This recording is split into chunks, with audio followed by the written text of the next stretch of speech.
No, I have a certain discontent with three Actions. but I do No, have. no, Oh, off no, the no, lake. sir. Can you see the lake and you'll be. Oh, I see. Good morning. No, Sorry. sorry. You're focused. Good morning, ladies and gentlemen. Good morning, staff. Good morning, councillors.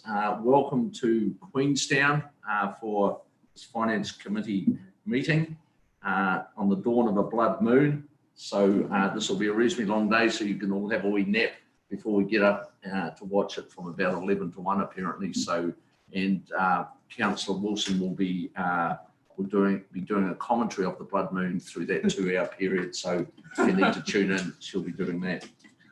So I'll just head through the agenda. We have apologies from Councillor Kelleher. Someone move that. Move Councillor Beaker, second Councillor Wilson. No. Let's do that. Yeah. And we have Councillor Hobers on Zoom at this stage. There's no requests for a public forum, and we have had a copy of the agenda, which is the agenda that we'll be sticking to today. I just remind any councillors that if there is they perceive that they have a conflict of interest, please take the appropriate action at that appropriate time. Item 5, confirmation of minutes. Could I have someone move that the minutes of the 24th of February 2021 Finance Committee? So move Councillor Calvert, seconded Councillor Wilson. All those in favour? Aye. Outstanding actions. We are here today to consider our long-term plan for 2021-2031, to look at what we have to make some deliberations and recommendations back to staff to continue this process on board, and I'm going to hand straight to them.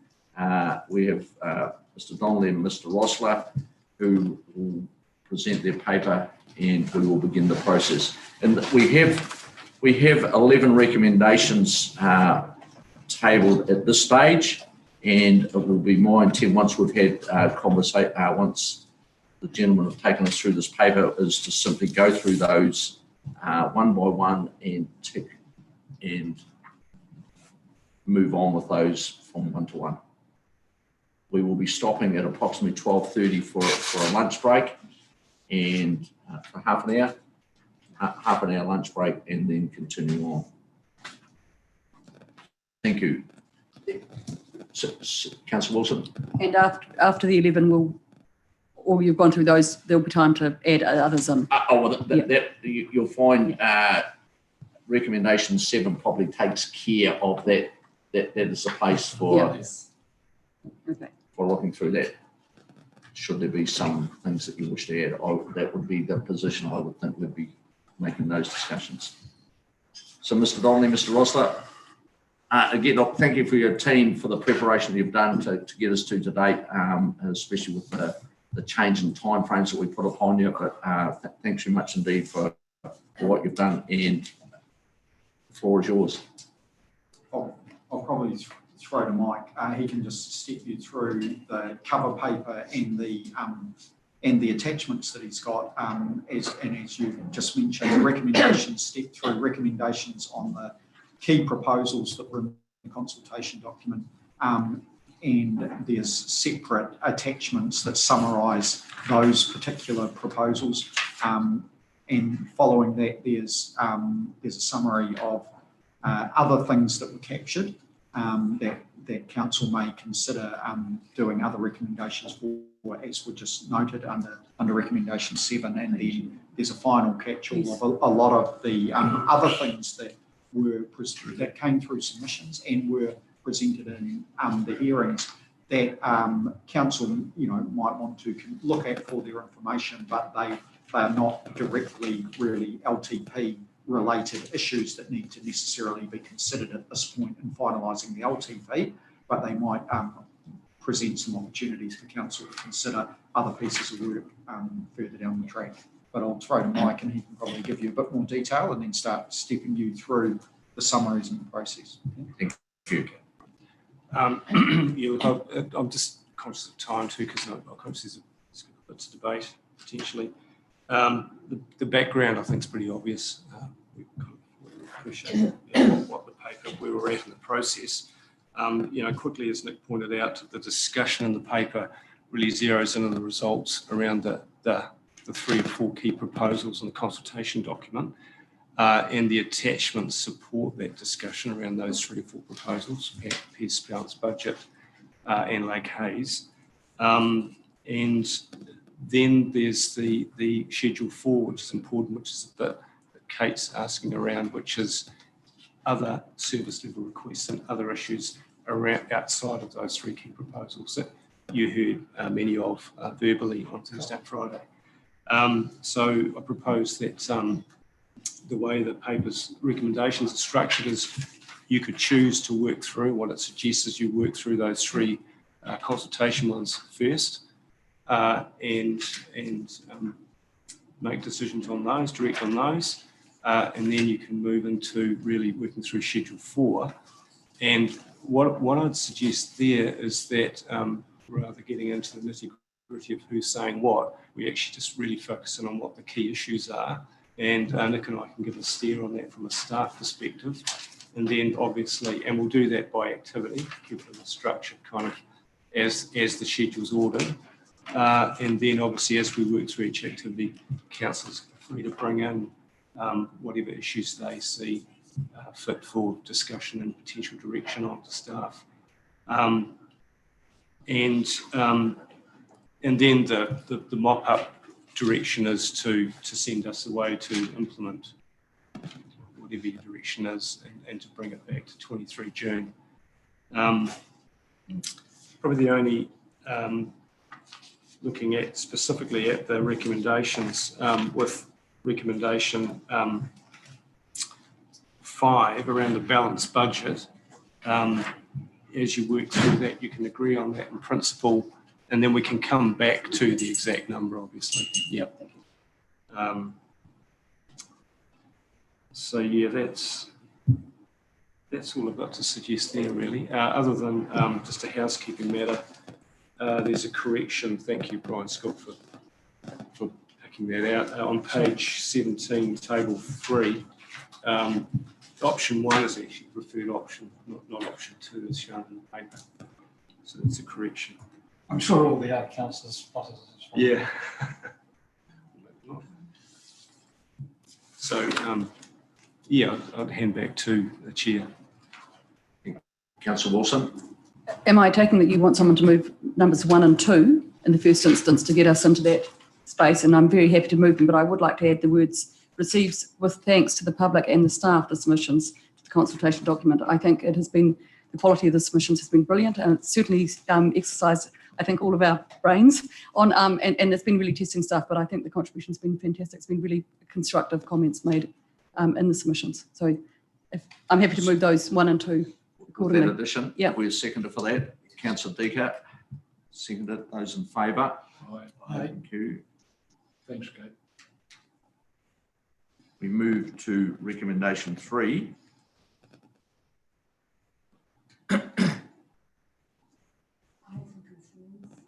And we will Do we do questions first and then? exactly. Yep. So Do you want that moved first before the questions? That limits us. No? no, I think we'll ask the questions because that may actually dictate what you want to move. So questions first. Councillor Forbes. Yeah, my question is to staff is why are we going for option 2 at that small amount of money? Given a lot of the information that came to us from the public talked about the importance of doing option 1 rather than paying much more later, like we're not further on top of the problem now. And my question is really, what is the reason for that? Is it a capacity issue?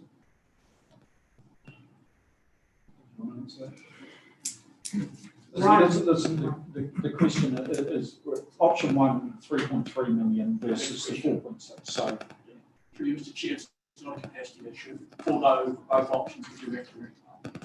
I'm confident we can do that. Both options. So that means that you don't, you're confident you can ramp up, but I'm wondering why do we not agree with the public that have told us that not doing the first option, the higher spend earlier, gives us a bigger problem for the budget? Are you asking Gavin that?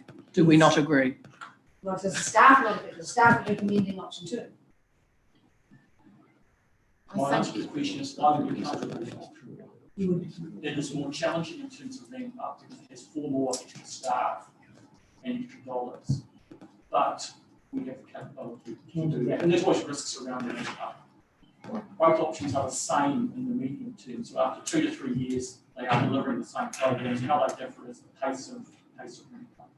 But Mr. Roseman might like to comment further in terms of the recommendation. Okay, thanks. Did you want to add anything to that? The only other consideration is that, of course, you've then got the funding of that. So there'll be a higher rates increase immediately from doing that as well, on top of the 47.5 that's already signalled, because that sums up the preferred options that we consulted on. Yeah. So there would then be an additional 1.3 million that would need to be rated immediately in year 1. And then there's the operation, the speed of the ramp up. I think that the table 1 tells you a bit of a story though too, which is in fact 55% of submitters preferred option 2, and there was a split between submitters from Dunedin and Coastal Otago versus Central Otago. So that's also part of the reasoning why we stuck with the original preference that you had indicated. Councillor Wilson. Just confirming, the work that the ancillary contracted groups like Predator Free Dunedin and other groups that are involved in the space, will they be able to deliver or get that other Predator Free New Zealand money and be able to operate on option 2? There's no disconnect with the Osprey issues and those ones that they raised in their submission? So I'm saying I can answer that question, follow up on the capability for Yeah, no. So that's the effects that it may have, option 2 may have. Councillor Wilson, just clarifying that. And so that's the effects that the contracts, outside contractors how they may be affected with the 3.3 Well, option. yeah, so my understanding is option 2, and in thank you for having your long-term plan consultation document with you, Councillor Scott. It says in there, continuing partnership, option 2 allows for continuing partnerships to maintain the gains already achieved by Osprey's TV free work and Predator free work starting after 22-23. And the Predator free Dunedin were clear that they needed it to start in 22-23, I think. But I'm just needing to check that out. True, Mr. Chairman, there's a gap in our funding. That's the difference between the 2 options. Option 1 gets continuity from our perspective. Option 2, there is a gap. In terms of what that means for the people being funded, it's better than what that means. Thank you. Further question, Councillor Calvert. Insofar as some of this is about rabbits, and it's a new proposal, I mean, it's a new way about us doing things. Is there any merit, do you see merit in us doing it at the lower rate? I mean, you've had it as a preferred option, but at the lower rate to see how we go to find out whether it's achieving what it might achieve in things. Would it be a prudent sort of thing to start it? And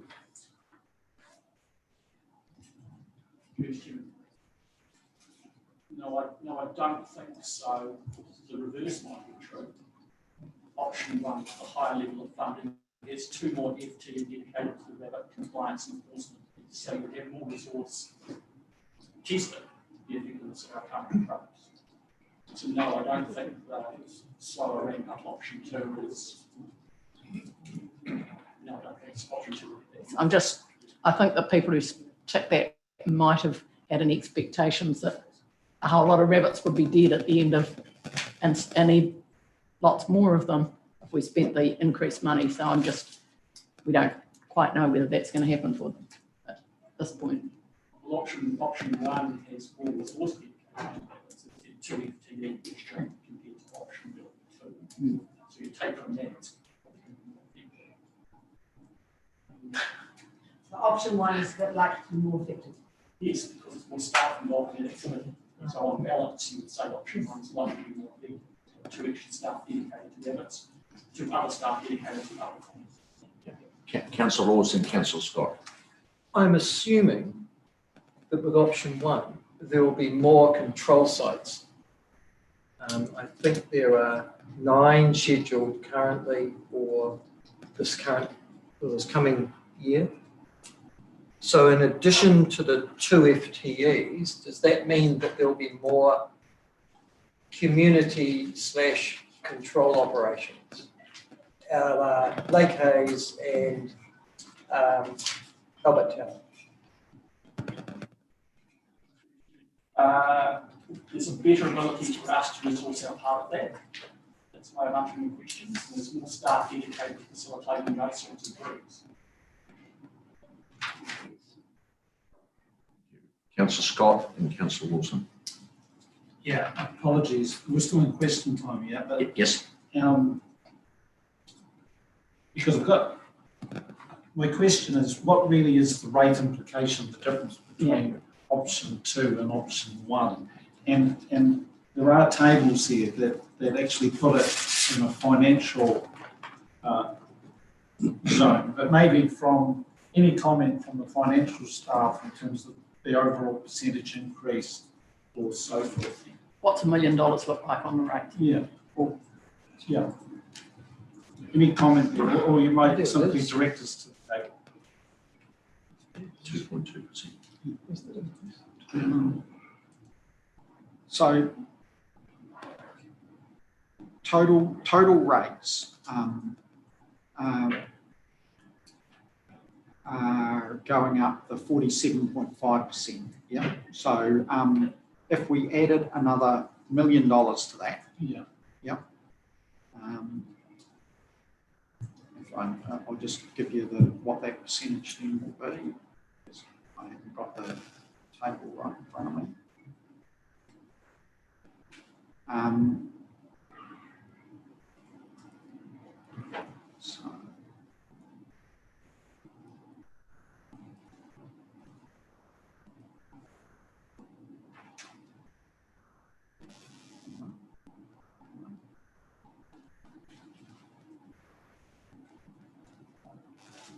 So the 47.5%, if $1 million more went, it would go to 51.2% in total.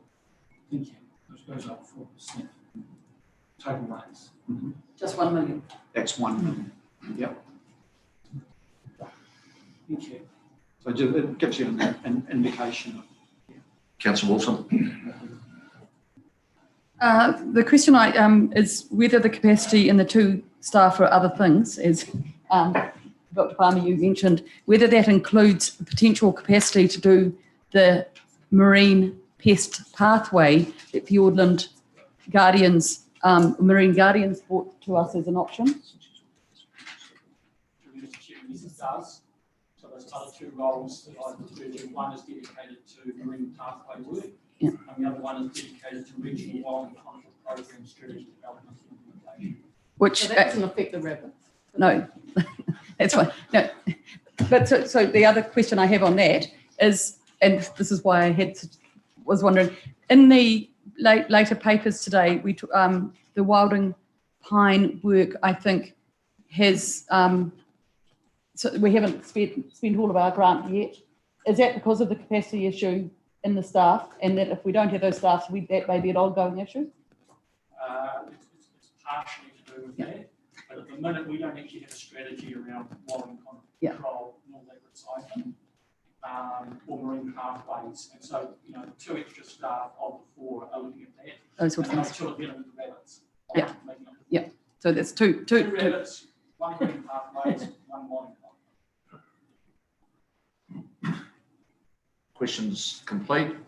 Oh, Mr. Chairman, the big question for me, I'm attracted to Councillor Forbes' position of going for option 1 rather than 2.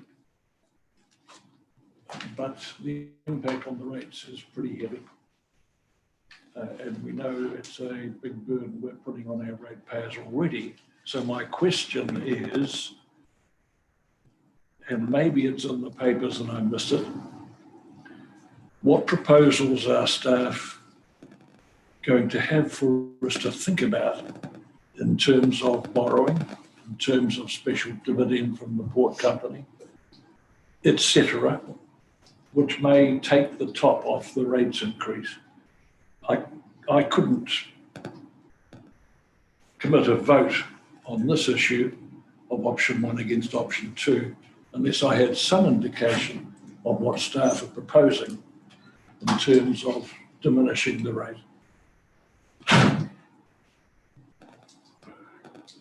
Yeah, pretty simple answer.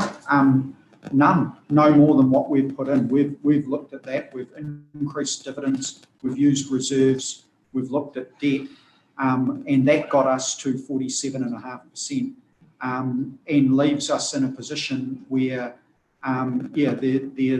we didn't see that there was any capacity to pull any of those levers any further than we had and do anything more than we had, and nothing has changed in that respect since we went out to consultation. So if for example, council was of the mind that they wanted to go with option 1, which was the higher spend, we would be looking to what that means from an increased rate point of view. That activity is proposed to be funded via a new biosecurity rate. We'd look at what the option was in the consultation document around what that meant from a rates perspective, and that's what we would be going with. We weren't proposing if option 1 had been taken, that there was a different way to fund it. so, it's on that point. I've got 2 questions. The first one is, we've got a bit of CapEx work coming up in some of our flood and drainage protection. Even if those were to be done on borrowings, I presume that because they're in a targeted rate, that in their own particular line or jam jar, that wouldn't have any effect on the rates, would it, if those were borrowed and done separately? No. So the way that those work is that we have rates increases in those targeted rate areas, and it's the same as what we're looking at in biosecurity.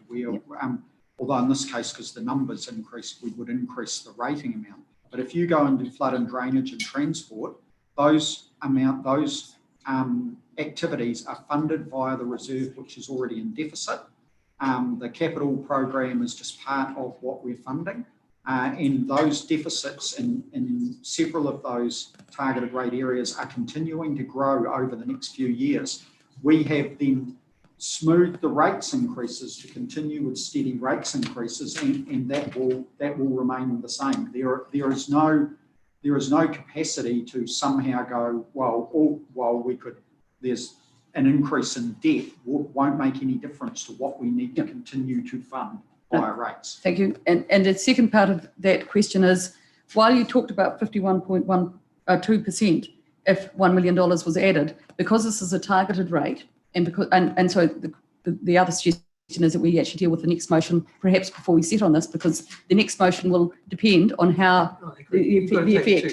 And I think we probably need to work out what we're doing there before we actually know the effect of what a $1.3 million increase is, and on whom. Does it? Yeah. Councillor Noon. Thanks, Mr. Chair.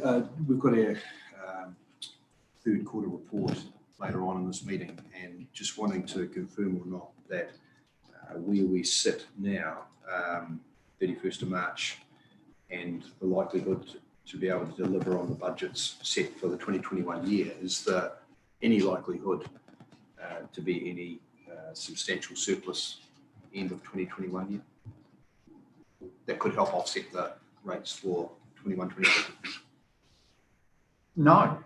And in fact, there's going to be, we actually budgeted for a significant deficit in 2021, including the $5 million that was funded via the rates offset that we're now, as part of the LTP, writing off to reserves. And in fact, then with the, as you'll see in the papers later, even by the third quarter, it's starting to hit, but the additional unbudgeted spend due to the freshwater reforms and regulatory science and the work that's happening around the plan changes that are with the Environment Court, that deficit that we budgeted for is going to be significantly higher than what was planned. So there is no surplus being created out of this year's activity. In fact, the problem is actually being made worse than what was originally planned. Councillor Wars. Well, it must be the Scots in us, because we don't have really a money problem compared to anywhere else in New Zealand. So moving on, we need to take these two issues together, don't we, to answer Michael's question about affordability.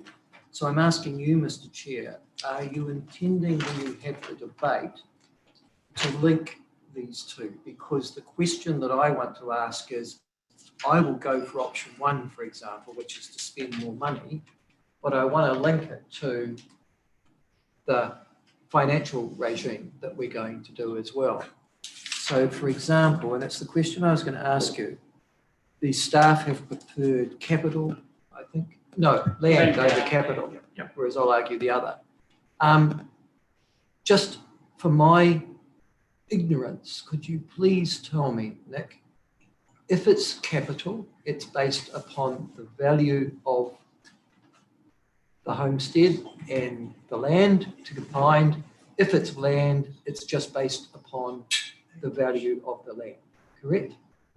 So capital value includes the value of the improvements, right, being the property that's on top of the land. So in terms of equity, which, if you were seeking equity, which is the fairer system, capital or land? For this particular... I know, for any activity of a council, which is fairer? Equity, which is, yes, which is fairer, which naturally apportions it across the ability to pay. Land or capital? I think you're talking about two different things. Yes, I am. That's why I'm asking you the question. Yeah, so in principle, and this is what council does, the general rate funded activity is based on capital value, because the principle is that that best reflects people's ability to pay. Thank you. Yeah. In this case, though, we base this on land value, as the pest management plan assessed that this was the fairest way to actually fund this particular activity because of the nature of what was being undertaken. And we actually... What you mean, because it's on the land? Yeah, because the benefit is related to the land you've got, not necessarily the value of the property, the improvements you have put on the top.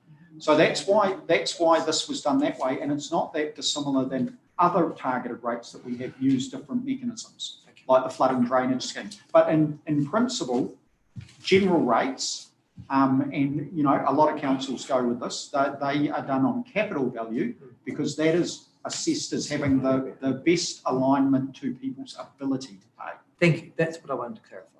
Councillor Scott. So Councillor Laws is suggested we handle both twin fall together. I don't know how we could do that because there's a number of combinations.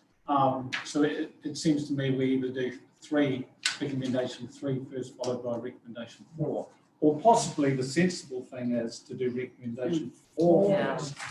And so we get the capital value versus the land value thing out of the way, and then we can make a decision on how much you recommendation spend. 3. Yeah, that's fair enough. I don't mind. I'm comfortable to do that. And I see the reason behind that. So I'm comfortable to do that. So have we let's get to the point then, have we someone that will move that recommendation 4? I'm happy to move recommendation based on land value. And is this a seconder for that? So, Councillor Hobbs. I was been asking questions on that. Can I ask questions on it before debate? Sorry. You certainly can. Okay. Yes. Sorry. My question is, and all of the information didn't come to light until I asked a question on at the hearings, when we considered land value and capital value, have you taken into account for some of the pest species, not all of them, that the contributions are already coming in from rural properties and those that own stock, quite substantial ones for pest control already in Otago, and through the Osprey and Nate levy? Because that is a huge contribution to some of our pest work, is it not?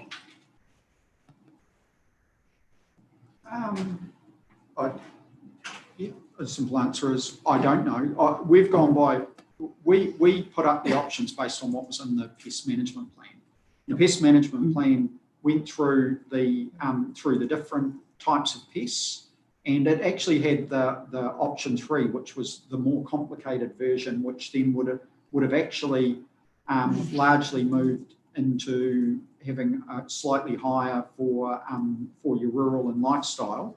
That would need to be reassessed every year based on what the activity was. So we went with the land value, which still increased more of the cost through into rural and lifestyle, but not to the extent of option 3.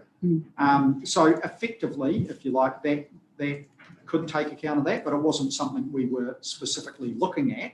I mean, everybody has the obligation to manage any pest that's on their land. So you've still got the same thing of under this, everybody across Otago is paying. You've got rural and urban people paying. The urban people still have an obligation to deal with pests that are in the urban areas. I would assume they are dealing with their own pests the same way that farmers are dealing with possums and rabbits. And in fact, rabbits could be in other areas as well. So I'm not trying to surmise on that. Whether we can't, when you're setting a rate, you can't go to the point of assessing whether or not individuals should be getting some sort of discount because they're perceived to be doing something or not, because that will vary across the people you're talking about. Some will be doing things and some won't. So no, it wasn't. We've come up with the land value as the preferred option. As you can see of the 3 options, it's sort of a middle ground. The rural and lifestyle is paying more, which aligns with the pest management plan recommendation. It's not as complicated to administer and doesn't push as much into the rural sector as what the option 3 would. And that for that reason, we preferred that option and certainly didn't prefer that it was done on a general rate basis. One further question from Councillor Forbes. I just want to explore the equity issue a little bit more if we can, because I'm just trying to get my head around what Michael's saying, and that landowners, and I know you were saying that they shouldn't have a discount necessarily, but landowners are substantially investing in trying to fix this issue. If we're doing our job, if we're not doing our job, then they're not, but most of them, I believe landowners are seriously investing. In which case, capital value rating will ensure that urban people contribute to this as well and contribute more. I don't know. I need some clarity around this equity. I'm not clear, please, Nick. If you can see where I'm going.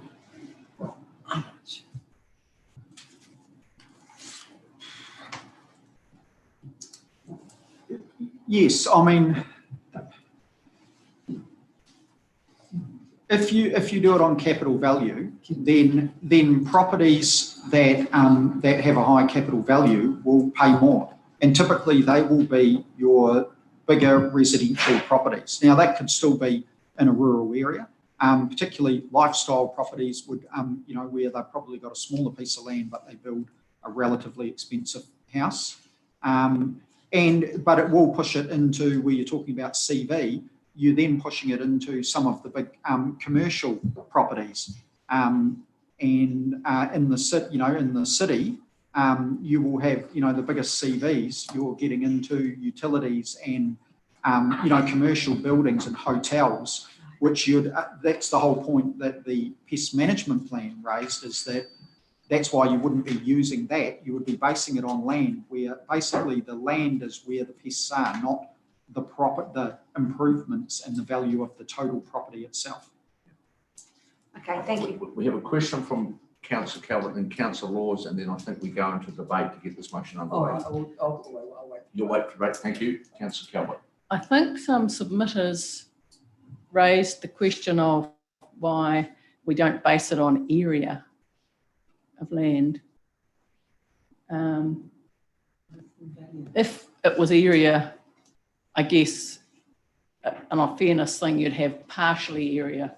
You know, you might have 50% of it based on area and 50 on capital value or something. Have you got any comment? Because it was raised to us with the submissions, and it sort of seems intuitive that the bigger the piece of land, the more the rabbits compared with.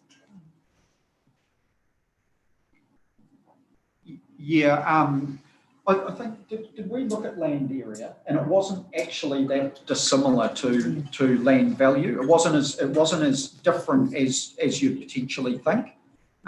So, which is why we stayed with land value. In some respects, if it's similar, that would be a reason to go with area because it feels fairer. I think land area would go worse than land value.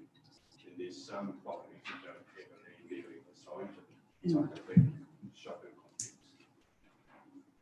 Yeah. So, land area probably even worse than land value. The other thing would be land area. If you looked at it, where it would move it further towards option C.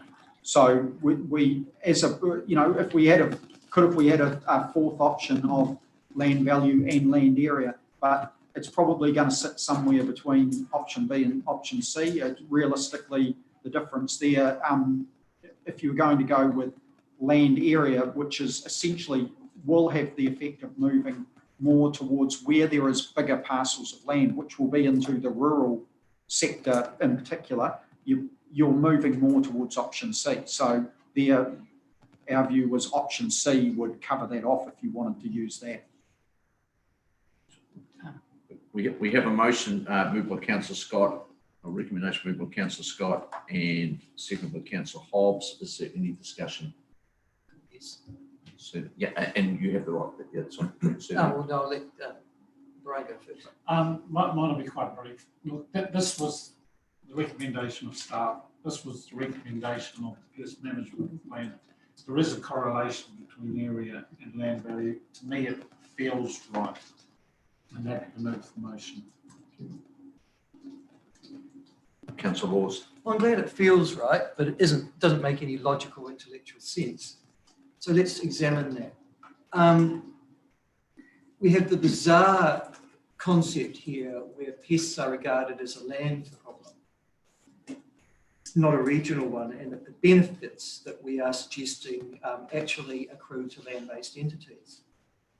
And I would challenge that instantly and say that the economic value of pest management is shared across all persons and all of the region irrespective. Just on the simple multiplier effect, if, for example, there are less rabbits and there is more production, and if, say, the Maniatoto Valley, there is more production, which is then reticulated that income through the region. It leads to more employment in urban areas and everybody benefits and gains. That's how our economy has worked for the last 150 years. It's not going to change tomorrow. The second is, and this is the real problem, of course, with the pest management plan, is here we're actually making landowners play twice. Now, under our pest management plan, which I think is a dog, but it doesn't matter, it's the one we've got, we're actually saying to every landowner, you are responsible for the pests on your property. So you've got to pay to get them done, whether they're rabbits or old man's beds or gorse or whatever else we want to say. You are the landowner, you clean it up. And our policy is we then go and enforce it, whether it's the McLean scale for rabbits or anything else. So wait on, they're already paying the landowner for the pest management strategy. In fact, they are the direct payer under the pest management strategy. And now we're saying, let's go and increase our sum to whatever it might be, $3.3 or $4.4 million, and then we'll make sure it's a land-based system. The other thing that's really interesting is that when you look upon equity, the equity issue, I've teased it out deliberately with the questions about capital base is fairer. Of course it is. That's why we've got a progressive taxation system for in general. We actually apportion it across the ability of people to pay in our society for taxation. So why on earth wouldn't you use the same principles in accruing something that everybody's going to gain from in terms of pest management in the wider region? The ability to pay. And that's why capital value is so much fairer. And I have to say, I smiled when people said, oh, listen, the value of land is roughly the value of wherever you go. I drove in this morning into Queenstown, Nick, 250 metre square section selling for $1.2 million. So I can't say that that would be normal throughout the region, but I would say that the value of land in a place like Queenstown is much greater than the value of land in a place like Waitaki or Clutha. So it does, a capital system is much fairer. Those who can afford to pay, because the benefits go to everybody in our pest management. And Nick, you are making people to pay twice if you are imposing the pest management system upon landowners and saying it's your responsibility to look after pests on your land, and then you're also charging a land-based system for increasing it. Yeah, just Councillor Laws, it's a recommendation that has come to us. It's not a personal recommendation. So could you just keep it? Personal recommendation. Excuse me, Mr. Laws. Just keep it to the recommendation presented. Thank you. Councillor Okay, Officer. thank you. Okay, thanks for the chance to speak, and also coming from the pest management planning background and the panel and the recommendations there, and also the recommendations here, and also looking at submissions. Sorry, just wait till we're ready. Yeah. Right, thanks.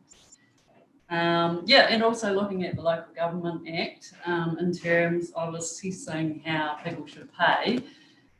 Yeah, obviously community outcomes, the first one. The second one is user pays. In this instance, I think that's a fair principle based on land value. So, yep, intergenerational equity. Yep, okay, that's one that we need to always be mindful of. Exacerbated pays, I think in this instance, land does reflect that in my mind, given that land value in smaller lots is generally higher anyway. So if you want to come from the argument that smaller lots are producing more pests, they are paying more. So there we go. Then we come down to costs and benefits as the next one under the Local Government Act. Okay, we've had an analysis that the region will win through us all controlling pests economically. That is an argument, yes. If you look at the GDP in Otago at the moment, actually, primary producers are about our 7th highest in GDP. It's a really important contribution to Otago's economy, absolutely.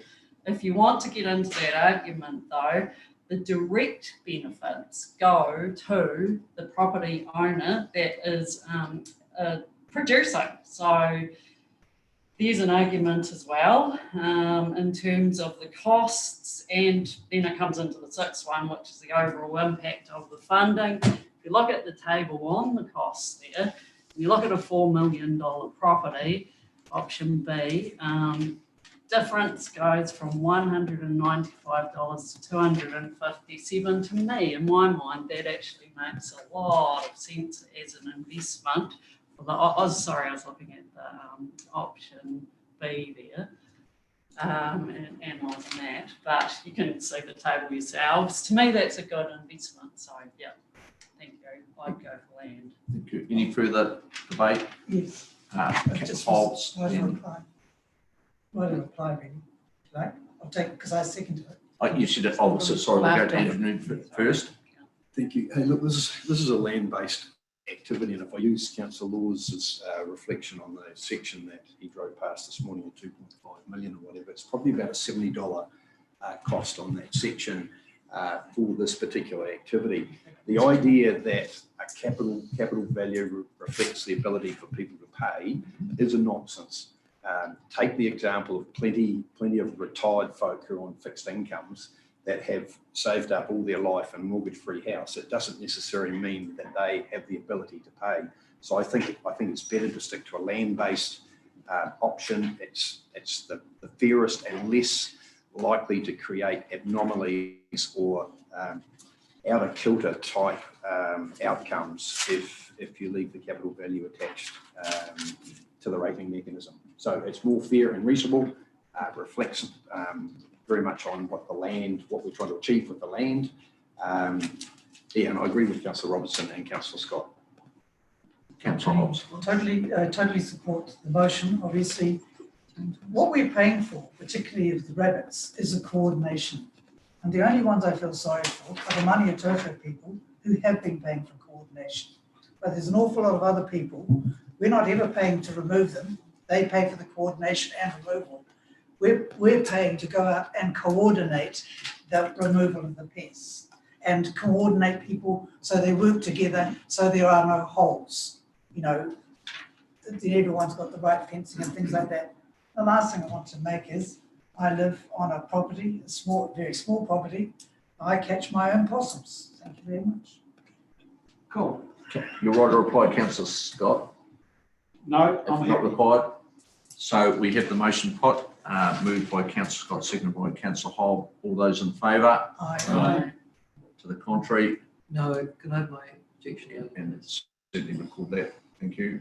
Like your objection, you can You vote. have it voted again. Now, if we move, So that was number 4. yeah, that's number 4. So we're going to take a backward step, which is very unusual for the chair. We'll go to number 3, back to number 3. Have we done 1 and 2? Sorry. Yes. Can we Yes. wait? I usually have a whistle to help me though, Councillor Deacon, quite right. Can I move option 1 then? I'll second.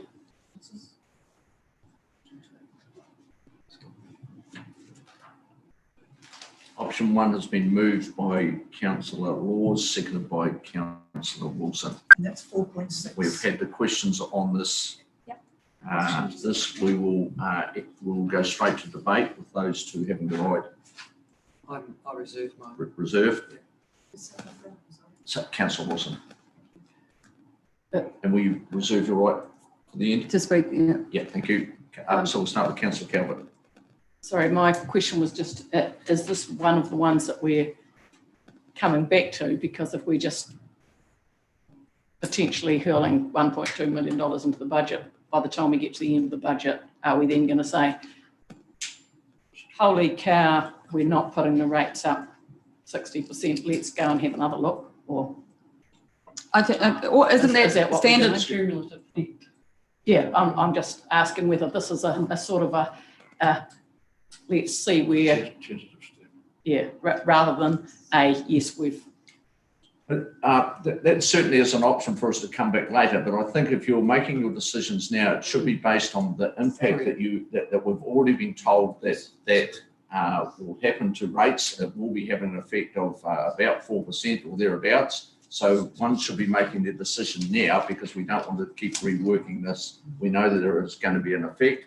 And so if you go to the 4.6 and you want to keep it at 47.5% or thereabouts, we should be then considering very seriously what you will remove from the budget. So I think that should be part of your decision making. Okay. Are you wishing to talk to it now? Well, I just want, when in the previous round of questions, I had asked whether we could deal with this number 4 first in order that we could then get the advice on what the rates effect would actually be, because it isn't a general rate. We got the general rate impact. We didn't get the whether that changes it now that we've done that. Because of Yes, that's right, Yeah. because that's now not right, is it? Now that we've passed the last one. No, the land value was. No, no, land value, but that's gone to 3. The issue that, so the It's 47.5% total rates increase was based on option 2, so the $3.3 million Correct. spend on land value. Yes. So you're now moved to do the higher value option. So that if you look back at the consultation document where we priced that out, that actually had the rates increase that we'd be looking at. So although we had 3.3 million in 3.3 million in total spend in option 2, which was preferred, the rates impact in year 1 was 2.4 million.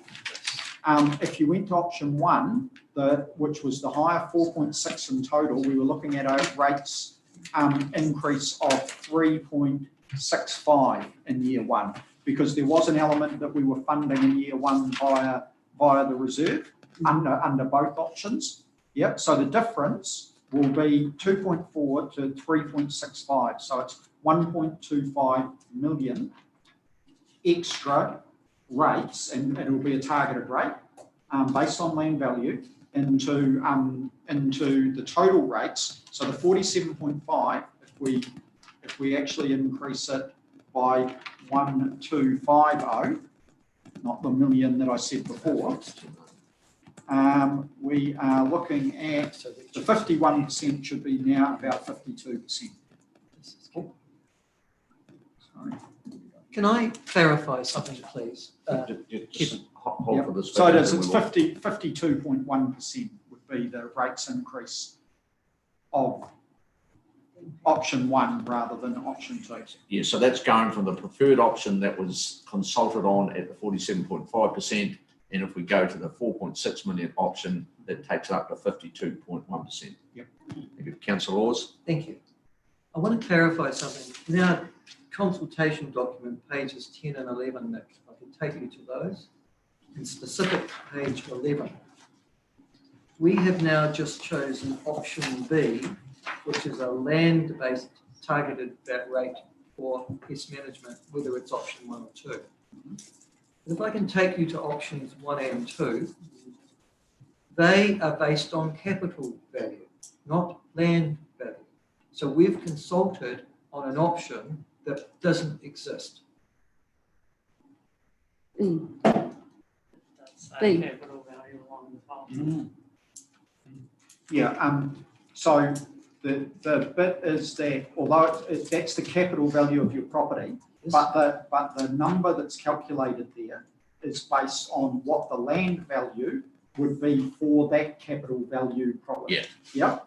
So Land proportion of the. it's not just saying, so if you take the $1 million column, for example, yep, when it's you take a $1 million capital value property, in option A, the rate itself is based on that $1 million capital value. In option B, the rate itself will be based on whatever the land value is of your average $1 million capital value property. Yep. So just to clarify, what it really meant to say was the land value of the capital value. Yes. Right. Land Yeah. proportion of the. So those figures in those columns that we're about to vote on, they won't change now. That should be, That should be- give or take how everything else comes out in the final, when we do. But to do with strike the pest final management, rates. because we've got a regional rate and we're going to put on we're putting on every ratepayer's invoice, aren't we? We're saying that's what you're paying for pests. Yep. That's right. Yep, it'll be a targeted rate, and that's how it will work out. Yep. Thank you. Thank you. Okay. Councillor Mood. Speaking to the motion, I would love to spend more on pest control throughout Otago, and I think a lot of submitters made that point to us. But then I think spending 3.3 total spend in this space is a significant jump up from where we've been. And if you reflect back to before we reviewed the pest management plan, I think the budget was about 900K prior to that, delivering on the previous pest plan. So the way I see it, we've made a significant step up already. We're making another one.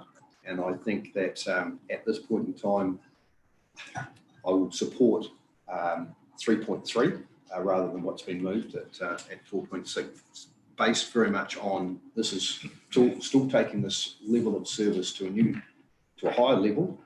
The job's not done yet. I appreciate that.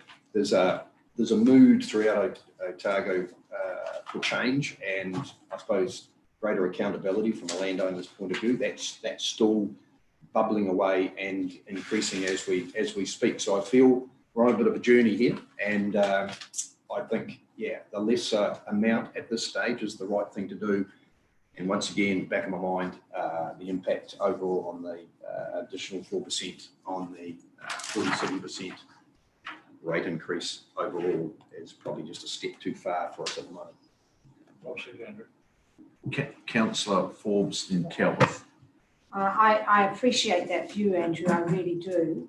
But ringing in my ears is the words of people that said, it's cheaper to go harder now. And I want us to take that bold approach. And I know that the numbers they're pretty close, actually, 55, 46 or something. It was pretty close. And there was a lot of people saying, go hard, go now, because a softly approach is not going to work. And I know that we've taken a big step and it's not softly, but I think if we have the capability and the capacity to do more, we will save money, effort and problems later. And I would like us to go hard, and I think most people want us to go hard. Well, not everybody will see those numbers, but there was a lot of submissions saying, take the opportunity, go hard now. And I would like to support that. Calvert, Scott and Hobbs. I'm with Andrew on this one, and I've got a couple of other bits that help me think in that direction too. Wilding, if any of it's to do with wilding pine things, where there's a lot of money being spent on wilding pines at the moment. It's all going off. We're getting onto it. Government's helping. Lots of things are happening. The Fiordland thing, I mean, just quite frankly, it's not in our patch at the moment. And the Guardians who came to talk to us their role is to lobby government and advise them on what to do, and to talk to Environment Southland, and there's a reason for that. Fiordland's not our patch. And I know the water's all continuous and things, but our people have not been submitting and saying, why don't we get involved in something in Fiordland? That's not something that they would want to put their rates up to over 50% for. So I think it's difficult, but I think we're spending more money already. I think there's good reason for where we're going, and I think there is some version of a suck it and see, because going in, going hard, going fast now isn't what it looks like, because it's not a whole lot more rabbits will be dead this year because of it. I don't believe that at all. I think we need to get in amongst this, see whether we're getting it right, see whether we're going in a useful direction, and then if it turns out we're doing a really good job and putting another $1 million into it next year or doing something, people will see that and see the point of doing that. At the moment, there's the pest management strategy is only new, and so is the where we're going to. And I'm fearful that people are going to say, why aren't rabbits dying? And we need to get in amongst that and find out whether we're going to achieve something before we think we've gone in hard and just and fast and just embarrass ourselves. I'd like to stick with the staff recommendation. Councillor Hobbs. With the embarrassment of saying, so I agree with you, Eric. Oh, goodness me. It's just because I love the concept. That's the other embarrassment. I love the concept of going fast. This is a very new, improved service. And if I read the here, it says immediate and significant increase in capacity and capability to manage pests. The embarrassing thing is we won't get it spent initially. So I want us to go in and maybe review this in year 2, year 3, okay, and look at it and keep on increasing it. Councillor Scott. Yeah, a couple of things I'd like to say. Firstly, just in relation to what Hilary said, my understanding is option 2 does include some marine biosecurity. In fact, both options in fact do. The key thing for me is that $1.3 million difference between the two options can actually support a lot of other smaller community will and projects. And I've already previously signalled them in terms of, for example, consent subsidy and so forth. And, you know, it does have a significant rates implication. And also I'd like to remind this council that when we had our workshop, it wasn't pests that was number one, it was actually water that was number one. And the first agenda item, we're cranking things up 1.3. So, you know, I have some concern about that. And also I support the general tenor of what councillors are actually saying in terms of ramping up and our ability to ramp up. I've attended the Lake Hayes Rabbit meetings over the day, plus the Albert Town one, and as Councillor Law said, there's another 7, I think, 2 + 7, 9. I think if we can achieve that for rabbits, this is going to be a huge step forward, and you know it's going to take time.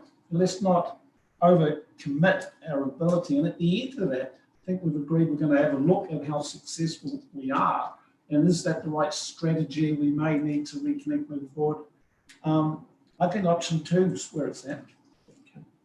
Councillor Wilson as the seconder. Yeah, thank you. Look, I second this because I think this is an area that people are saying they want to see some more action. And I'm happy with either in many ways, except for there are some things that I think we are going to drop the ball on if we don't do more than 3.3. And that is that gap between the Osprey work and predator-free Dunedin. That is that, sorry, the Fiordland Marine Guardians didn't want us to work in their space. They wanted us to work in our space that we are absent in, and it is a huge risk to the biosecurity in New Zealand. It is an area that the government has dropped the ball in, frankly. I agree with that, but that doesn't help solve the problem when it happens and if it happens. But we exacerbate that by not having the resources in our Otago harbour for people to be able to clean, and that's a different issue that I will bring up under number 7, if I get the chance and remember. But so I think, but it's a space that if anything outbreaks, whether it's in their area or in our area, is so costly to fix.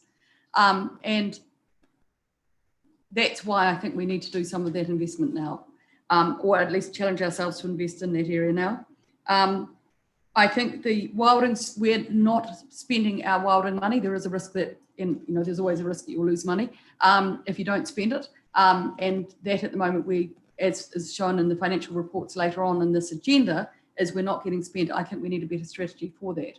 I'm sure that we'll catch up on that money, but I think we need to be investing more to get it spent. As again, it's a huge cost if we don't get it done and bring in that other money. That's why I want to test ourselves. I think there was, and the last reason why I want to go this way is that I think we have put on many ratepayers in the last year a huge burden, both financially and worse mentally, with them reacting to policy stuff. We have, and this is our chance to listen to them and add in something that they have asked us to do. And I think there's a huge demand for this, and I want us to be listening rather than just imposing or listening to the government, what they want us to do. So that's why I'm challenging myself. Mr. Chairman, I had presumed, and I'm very sorry to be presumptuous, because I now understand it is wrong to be, that we would go through this process and have an overall catch-up, wash-up at the end, where we can take away some of our motions or reconsider that. That's the process I've been aware of in the past, used to in the past. And if you're not considering that as an option, then I will change the way that I vote potentially along the way. Are you expecting there to be a sort of an overarching, these are set for the purpose of this meeting now, but we may change them at the end of the process? So don't count on changing them. Look, I would not. Look, we have had a clear indication of what the decisions we make will do to our rates. So any decision that you're making to increase or decrease services must be in your consideration now before you make that motion. Yeah, but you don't know what. Yeah, okay. That's okay. These are the critical ones that we've consulted on. No, that's fine. Yeah. So I'm saying the decisions on these are actually paramount, and we have the knowledge on those. Thank you. Councillor Laws. I've had the great benefit in the last 4 weeks of talking to staff about this issue who are on the ground doing this. And I have the people who are actually running our rabbit program. And I just want to implore you to get those people in front of this governance team to talk to you about what really happens and what they're doing. It will be enlightening for everybody here. The big message that they have said to me in their conversations, and they have been open and honest about them, is it's really simple. If you're not going to make the investment in pest management, you will not achieve what you want to achieve. And talking to them also, what we're doing in rabbits is inadequate. Of course it's inadequate. We're picking 9 little spots around Otago, and we're saying we're going to coordinate communities in those areas to kill rabbits. But in actual fact, if you look at it, we're not going to touch the overall quantum of rabbits in Otago at all. So the one thing that our community has said to us almost in toto is, for God's sake, certainly up here, and we're in the right place to make this decision, do something about rabbits. And here we are backing off doing that. Those 2 FTEs would have an exponential effect in our region, because that would mean so many more communities would be able to be reached in the next 12 months, so many more programs put in place, so many more people engaged, so many more rabbits removed from our environment. So it is, for a very small amount of money, and it's $1 million, the actual people who would be doing the job would create a massive investment in turn. By contrast, Excuse me. by contrast, I then went to a meeting last week at the Clyde Dam, where NIWA, again, it's time for us to talk about lagriciphone in the Southern Lakes, where NIWA in actual fact said, we've failed, we've stuffed it up. We're now taking control of this program. They've got rid of Boffa Miskell, and they're now upping their reason. And their rationale was this. It's exactly the same rationale that Alexa said. We failed because we didn't go hard. And now we've got a problem we can't control. And the only way that we're actually going to control this program is not $1 million, but millions and millions of dollars. And now we've got a prime lake in this area, Lake Mokatupu, at extreme risk, because we've already now got lagriciphone in Lake Mokatupu. They're actually saying that all the other lakes are supersaturated and there's nothing that we can do, and that we've actually failed in our program when it comes to lagriciphone management in the Southern Lakes. Why? Because we didn't make the early investment, and because money could have been spent, it wasn't, including this council. So if you add those 2 contrasting situations, you can see that if you in actual fact underinvest, you end up with a much greater problem at the end. For $1 million, we would have a significant influence upon rabbit management and other pests, not just rabbits, but all throughout the region. It's clearly obvious that those people on the ground are doing an excellent job. It's clearly obvious that when they're engaged in places like Lake Hayes and Albert Town, they're going to have a quite dramatic effect in those regions. But we've combined them to 9 small regions in the current annual plan. 9. And we don't even still measure how many rabbits we've got in Otago if we're being successful. Why? Because we don't have the resources. The staff do a good job. For God's sake, give them the money. It's $1 million, and our community is demanding that we do something about something that they have to put up with every day. Chair, I think our chief executive ought to have a right of response to that, because we've been given advice by our staff, and we're now hearing that some of our staff are saying something different. I think if the chief executive wanted to reply, I think it's appropriate for her to. Thank you. It's difficult for me because I wasn't aware of the engagement, so I don't know who it is that Councillor Laws has been talking to. And actually we only have 1 staff member who works on rabbits at the moment.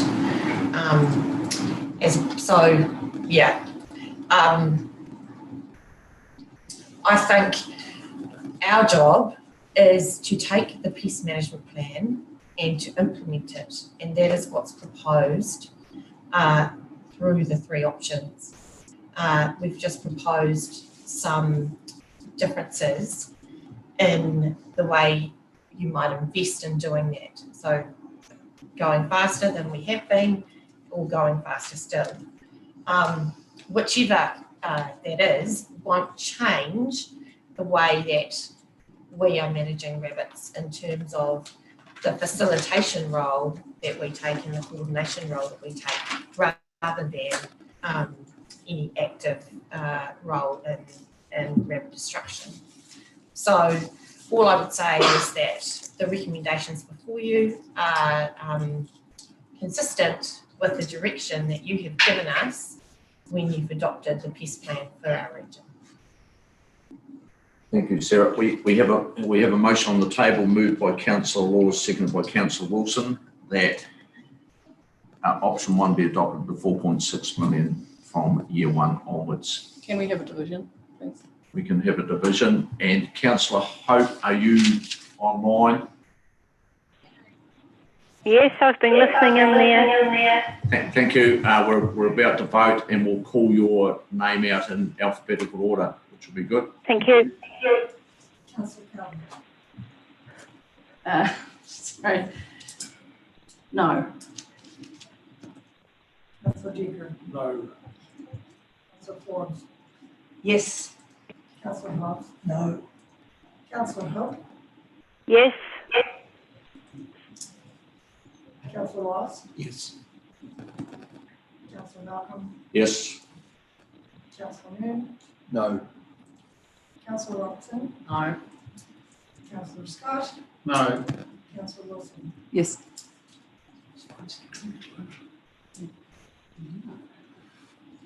6 to 5, the motion fails. The motion fails. So do we put the other one?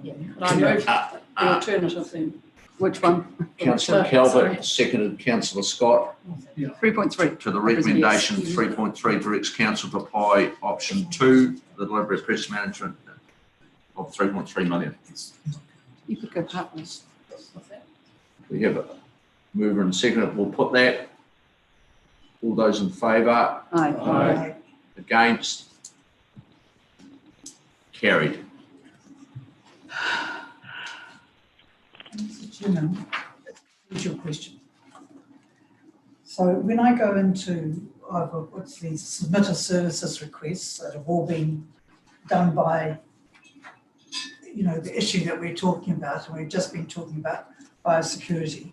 Where do we bring up things like yellow-eyed penguin and issues like We're that? going to bring them Seven. Seven. in number 7. And the Councillor second procedural question, I'm really sorry for being late. No, understand, no trouble. Are we having a break? Because I've got my car in a very strange thing.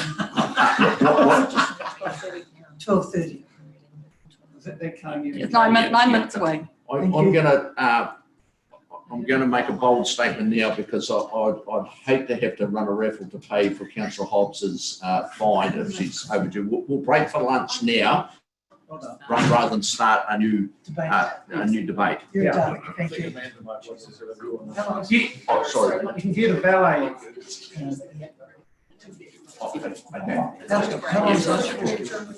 Yeah, adjourn the meeting, thank you. Sorry. Until 1 o'clock.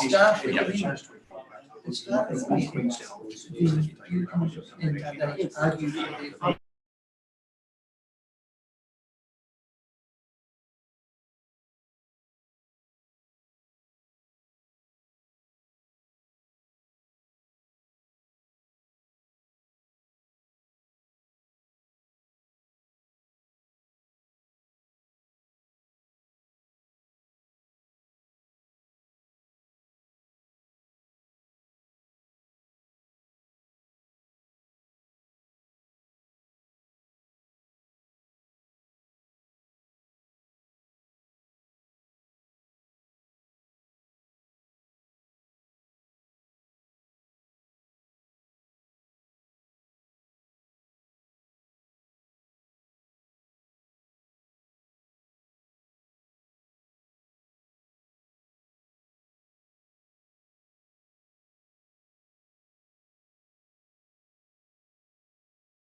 as soon as. Good.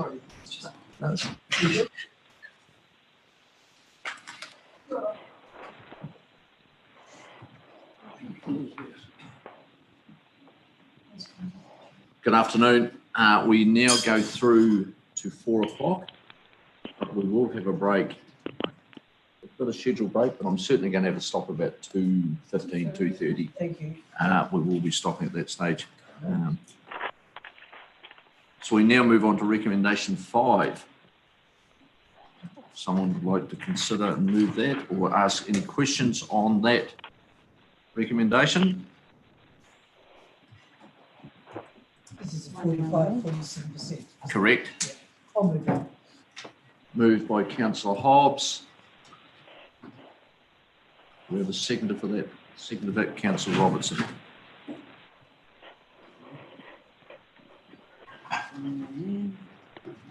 Councillor Wilson.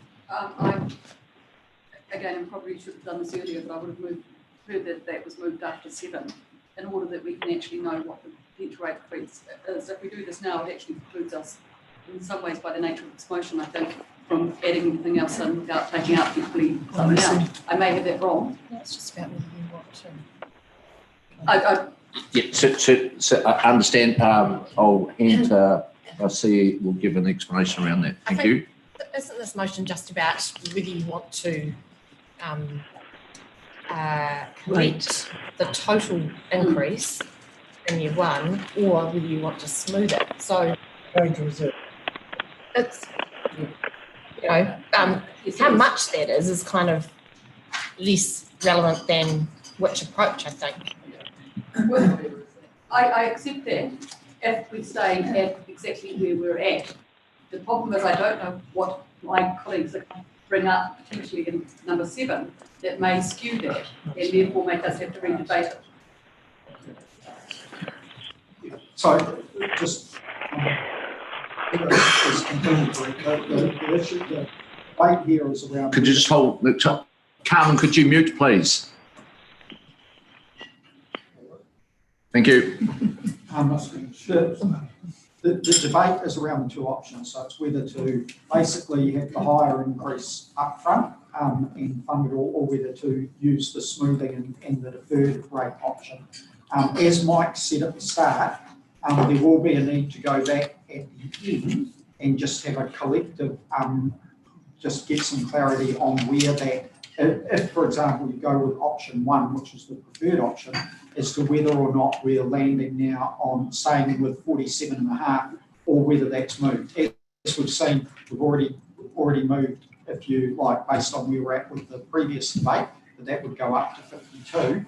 We can endeavour, all the other things, we can endeavour to look at where they may or may not come out and give an indication. But until we go away and actually run through what gets decided, we won't know the exact number, but we can probably give an indication of whether, like, for example, right now we know we'd be looking at a 52% increase. But yep, that's where we can go. But certainly you can still have the debate on whether you prefer to basically have the rates increase funded as proposed or preferred up front versus using the the deferred smoothing option. Yep. Councillor Calvert. Could we change that resolution to say directs council staff to apply the approach in option 1? Because that's the way of doing it, and if it's exactly that amount or if it's a wee bit more or something, the approach of doing it that way rather than smoothing it is what the tenor of the resolution is. So would that be appropriate to add in to apply the approach in option 1? Doesn't particularly worry me. Yeah, Mr. Rossler. Just looking at the recommendations, it stands, it enables you to do that. Yeah. It doesn't actually state 47.5. It just says you are in principle. It doesn't use the word principle, but perhaps I should put it there. Okay. Yeah. So Comfortable? Look, I would think that once the figure has gone back out, and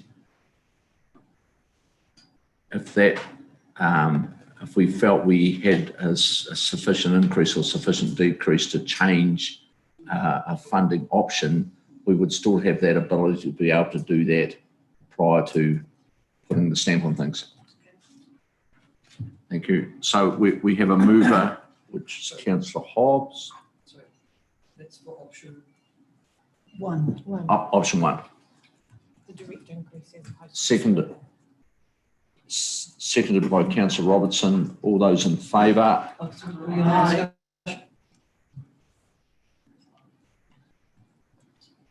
I saw no hands, but if you, Didn't give it a chance, did you? Seriously.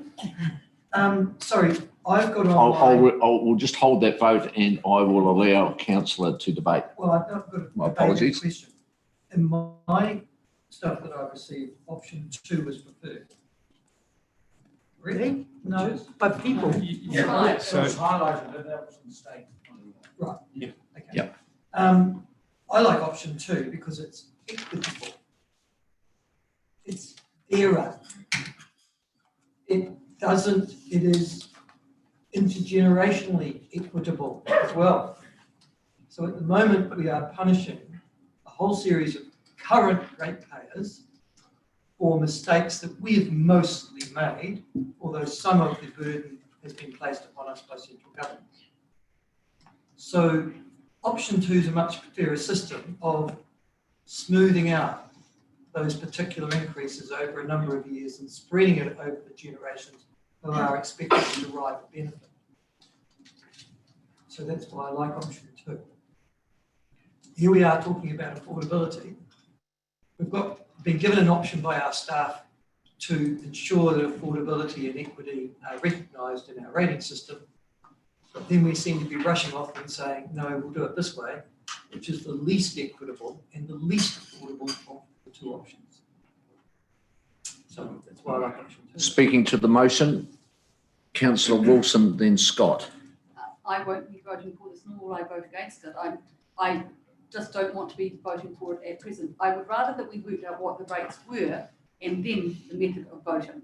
And that's why I appreciate in the consultation we went out in this order, and that's why it makes sense to have it in ours now. I actually think that we need the opportunity to listen to and have this debated the other matters that people have submitted on in the questions under 7 before I'm in a position to know what the effect of this motion is.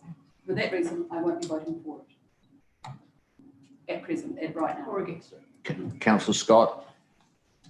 Yeah, I mean, I go back to what staff said, what the report says. This is all about, do we pay it up front? Do we spread it over with the aid of reserves over time? And I think that's the principle, whether the quantum goes slowly up or slowly down is what you need to get an idea in relation to that principle. The reason that I'm supporting option 1, the preferred option, is that it just seems to me that, certainly in my experience, we are forecasting a tapering off of rates. But in my experience, when you get down the track, you actually find a lot of other stuff to do. This environmental challenge is huge. So while we're kicking this out to be off in good faith, I don't think it's good faith to put that into the future when the future itself will have its own challenges and constants. Thank you. Councillor Moon. The operational expenditure, in my view, we should pay as we go. That's a bit like borrowing, usually borrowing sort of savings or borrowing milk and bread on a daily basis. So pay as you go. In terms of the timing of putting this motion, I feel that it's generic enough that allows us to have some flexibility in terms of Kate's point. I don't think that we can still deal with those additional items. It's just around the mechanism of making sure our operational expenditure is paid for as we want. Councillor Robertson has seconded. Did you want to talk? Councillor Hobbs is mover. No, I don't. We'll put it to the vote. All those in favour? Aye. Against? No. Carmen, did you want? Doesn't matter. I'm against too.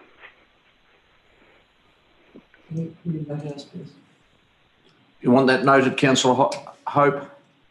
Please, thank you. Thank you. carried. Thank you. We move to recommendation 6. Oh, just blessed. Now, I would just ask Mr. Donnelly or Mr. Rossler to please, the preferred option, if they could please clarify who is being rated in what proportions. Okay. So, yeah, just to clarify, because there was people who turned up during the hearing process, and the comment was made several times that the people directly around Lake Hayes shouldn't pay for all of this, and there was also comments made around the people in the wider region should pay for this. So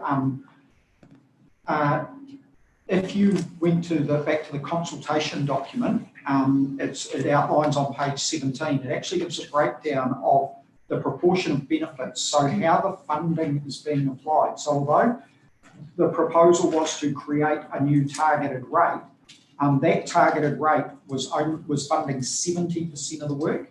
40% was the houses or the properties directly around Lake Hayes. Another 30% was the houses in Lake Hayes South, which was Lake Hayes Estate and Shire Country. So that's where the new targeted rate will be applied. The remaining 30% was then split between 22.5% was going to the Queenstown Lakes District, and that we applied the benefit that was portioned to people outside of the Otago region completely. So that's your tourists was included in that. And then you had the wider Otago region, so outside of QLDC, was paying 7.5%. So that was the pure benefit proportions. If you remember back to when we had the debate around this, and I think it was at the February meeting, it was pointed out that we had to adjust those percentages slightly so that the Lake Hayes percent of 40 dropped slightly lower, but they didn't get the cumulative effect of paying the general rate portion as well. But in principle, the targeted rate is accounting for 70%, which is the 40% to the immediate direct, 30% to the wider Lake Hayes Shire Country, and then there's 30% which is being funded via general rates within the QLDC district and the wider Otago region. So the funding for the remainder, so that's 70% in total rated that way, the 30% of the cost. So, yeah, the remainder. Yeah. Yeah, so the 30% that is just going into, part of that 22.5% goes into the district general rate for QLDC. Yep. 7.5% goes into the general rate for the whole region. Yeah, good. Thank you. Question. Councillor. So Councillor Laws did have his hand up well before. Sorry. So can I just clarify that, please?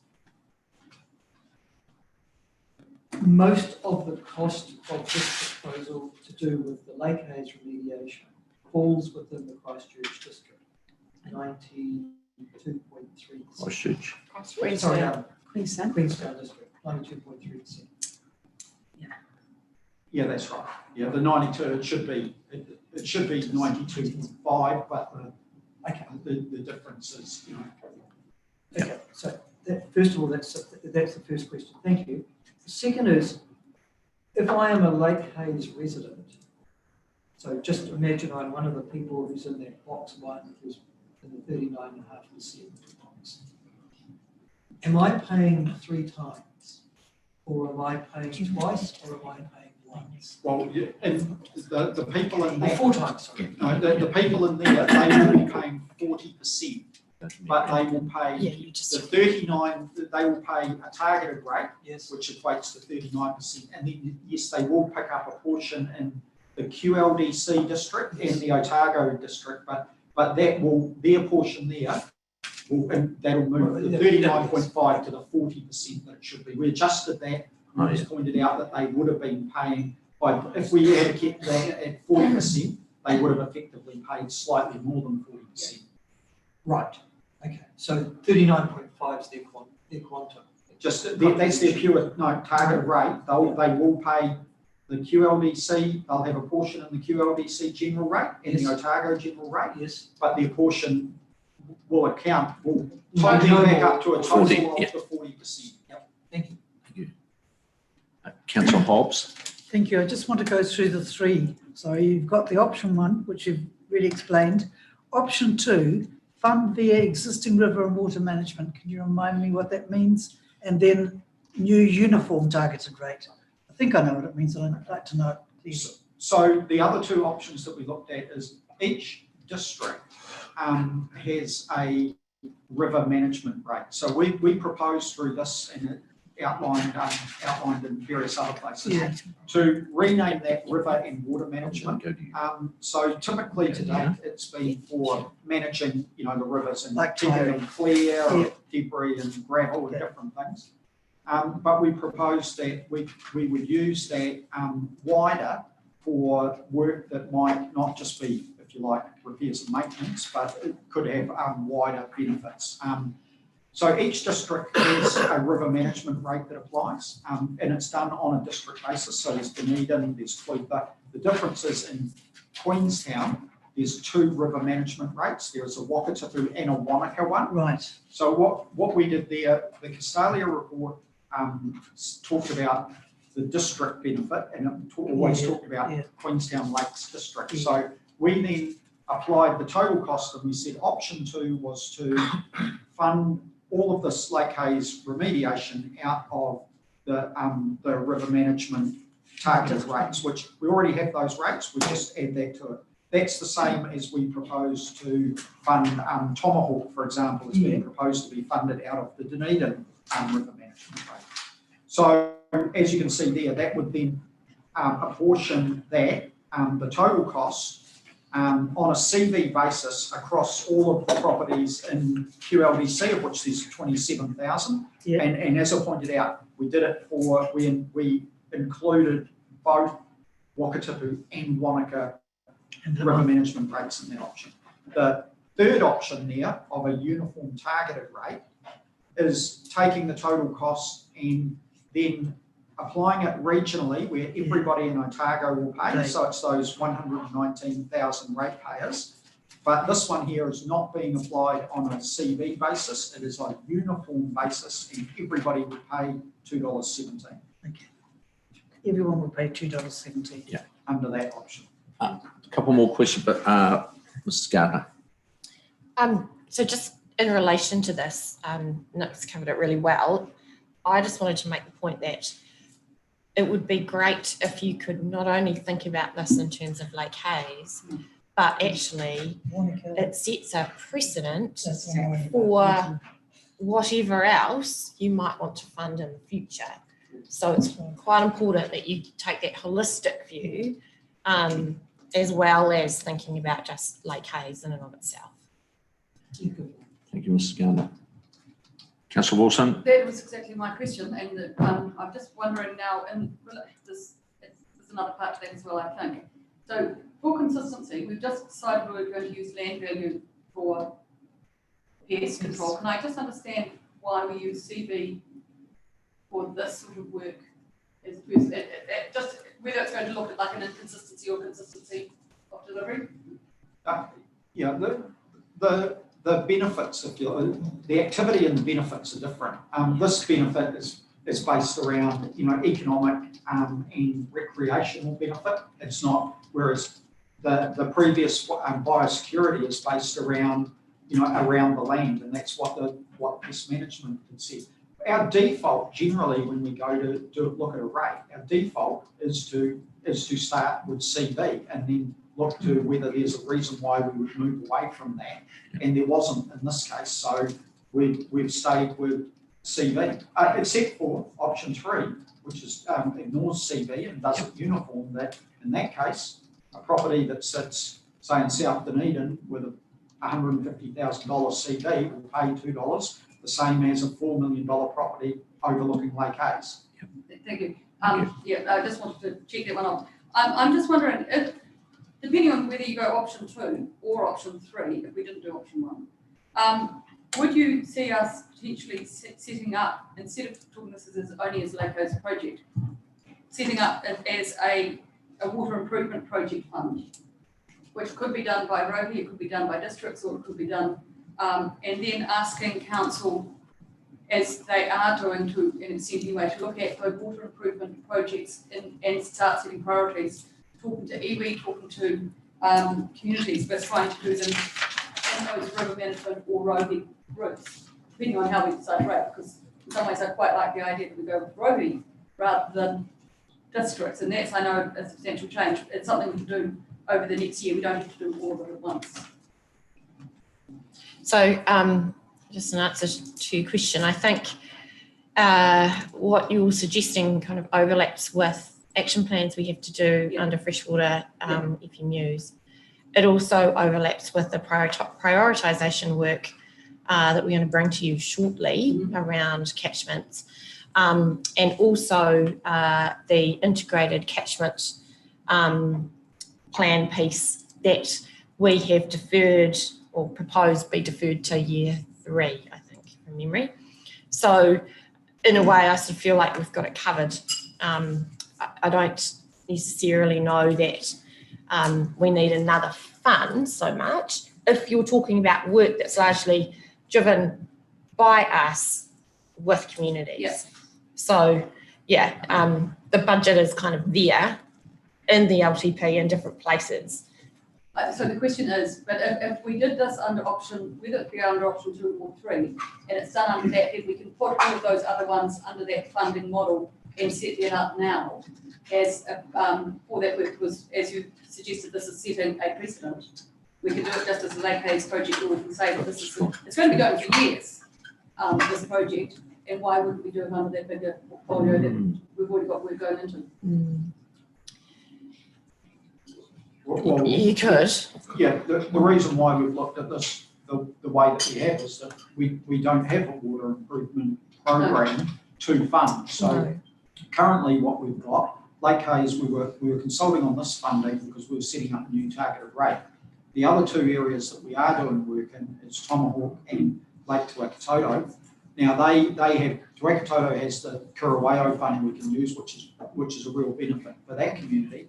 Tomahawk, given that it's only a couple of $100,000, it's a one-off. We've put it into the river management fund as the mechanism because it's not ongoing, whereas Lake Hayes is a much bigger on infrastructure implementation and it's ongoing. So if you were to make it collective, then right now where we're at, without a regional-wide program, we would be spending $4 million, rating everybody across the whole region, but spending $3.5 million of it in one particular area, which doesn't seem equitable or fair to everyone else. So without having a regional-wide program, the way that we looked at it was you need to set it up the way we have the likes of flood and drainage and transport, where we target rate the specific area that is benefiting. Councillor Scott, Forbes, Robertson, Hobbs. Councillor Scott. Okay, I've got some specific questions about option 1 and option 3. Maybe I should ask the option 3 one, if that's okay. Yeah, Because it certainly. just follows on from what Nick was actually talking about. So, you compare Tomahawk with Lake Hayes and Tuatotoko. In relation, so option 3 is for a uniform rate for Lake Hayes. You're saying Tomahawk's different. You put it into the option 2 river type sort of rate. But the Tomahawk's scope is only, as you said, 200,000 or 300,000. But at the end of the day, it seems to me we could easily spend the same amount of money that we're spending in Lake Hayes. The scope of these 2 projects is different. It seems to me that Hayes, they're actually looking at a solution, whereas it seems to me that Tomahawk it's really an initial work. So what I'm trying to say is if we have the same scope, would you consider Tomahawk as a uniform rate? As a uniform rate, no, if we were talking about Tomahawk being of the same sort of scale and infrastructure and ongoing, I'd be saying that we would need to be looking at a new target rate for that. Which brings me to my next question. See, like in Lake Hayes, option 1, the criticism there was that you've got basically 290 people paying 40% of the cost.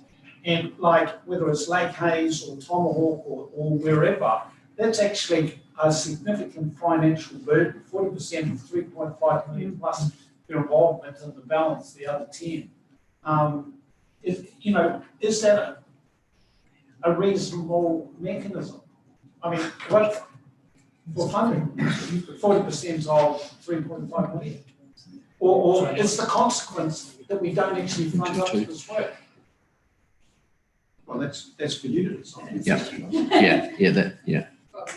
Yeah, well, anyway, that's what the community's saying. I push that back at you. My final question is one of the other criticisms of option 1 was that it didn't actually encapsulate the entire catchment. So, and is that correct or not? Because some of them were saying, well, has it encapsulated the golf course or whatever. Whereas we've actually just put a ring around the 290 immediate residents and then another targeted zone south. What about up the catchment? So my question to you is, have we made a mistake in relation to not actually getting the full catchment? You're always going to hear from people who are charged any sort of rate or any sort of tax that it's unfair and they shouldn't pay, and that's what we heard. Castalia did the report at the time. That was where they assessed the benefit was based on their analysis. So, if that was the view, then it would be a question to put back at them. I wasn't the one who actually got the piece of work done, but why, if you like, Millbrook and wider Arrowtown Township weren't included, whereas those to the south were. My reading of it is that they assessed that those areas don't use the lake for recreation like the people immediately around and to the south. And where did I don't know. I'm assuming that's what their assessment was. And people will always argue, whoever will argue, no, they do and they don't. But this is the piece of work that we had, and that's the assessment we had, and that's what I based the rating splits on, is what their assessment was. Yeah, and finally, Mr. Chair. Yeah, certainly. Yep. Understand. But they also said that, they will get some benefit, but they weren't responsible for the pollution. That they, in fact, they felt that they should actually have a lake and other people had taken it away. So that they actually said that the Castalia report was fundamentally flawed. Any comment on that? Well, the report was based on benefit. It wasn't based on what caused it or who did what. And the issue that I would have is it's talked about a lot about the polluters should pay. I don't know who those are. Were people prosecuted for any of this? I mean, So I don't know is the simple answer. Yep. But the report was based on benefit, and that's what we've assessed the rate on, not on what may or may not have caused it and who may or may not have done that. And that's what we have consulted on. Councillor Forbes. Okay, I've got a couple of problems with this, as you know, and I've got a question that comes out of this. And it's the same question, but I want to challenge your answer basically, because we've actually been inconsistent with the Castalia report. That Castalia report talks about those who overlook the lake, and nobody in Lake Hayes Estate or Shotover Country overlooks the lake. In fact, they're even downstream of the lake. Then we've got, so let's just start with that question. I have others. Why have we been inconsistent? And then we've been internally inconsistent as well. We have a geographic distribution of benefits charging on a basis of ratings map that doesn't respect the geography and can't overlook it from a lot of places, which The question, The question is why have we been inconsistent with the Castalia report, which I have problems with anyway, but we're inconsistent with that too. So we're inconsistent in lots of ways. Well, I don't think we've been inconsistent with the Castalia report in that it gave the benefit splits.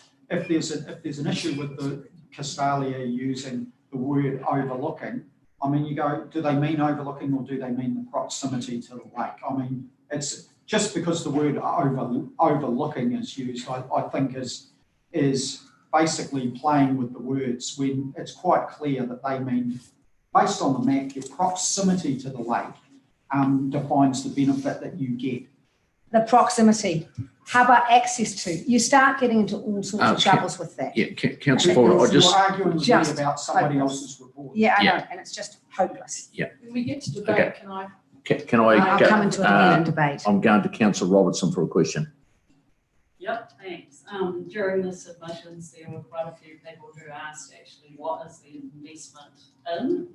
They yeah. from the proposal, what we're actually spending the money on. Although we probably know, Yep. ourselves. I don't. I'm quite keen to just separate out for sure whether or not this is an investment in A, catchment planning, and then B, the remediation works and infrastructure. Not infrastructure. So, yeah, just, and then from that, then I'm trying to figure out whether the catchment planning from something that Ms Gardner just said is something that we're pretty much going to do across Otago.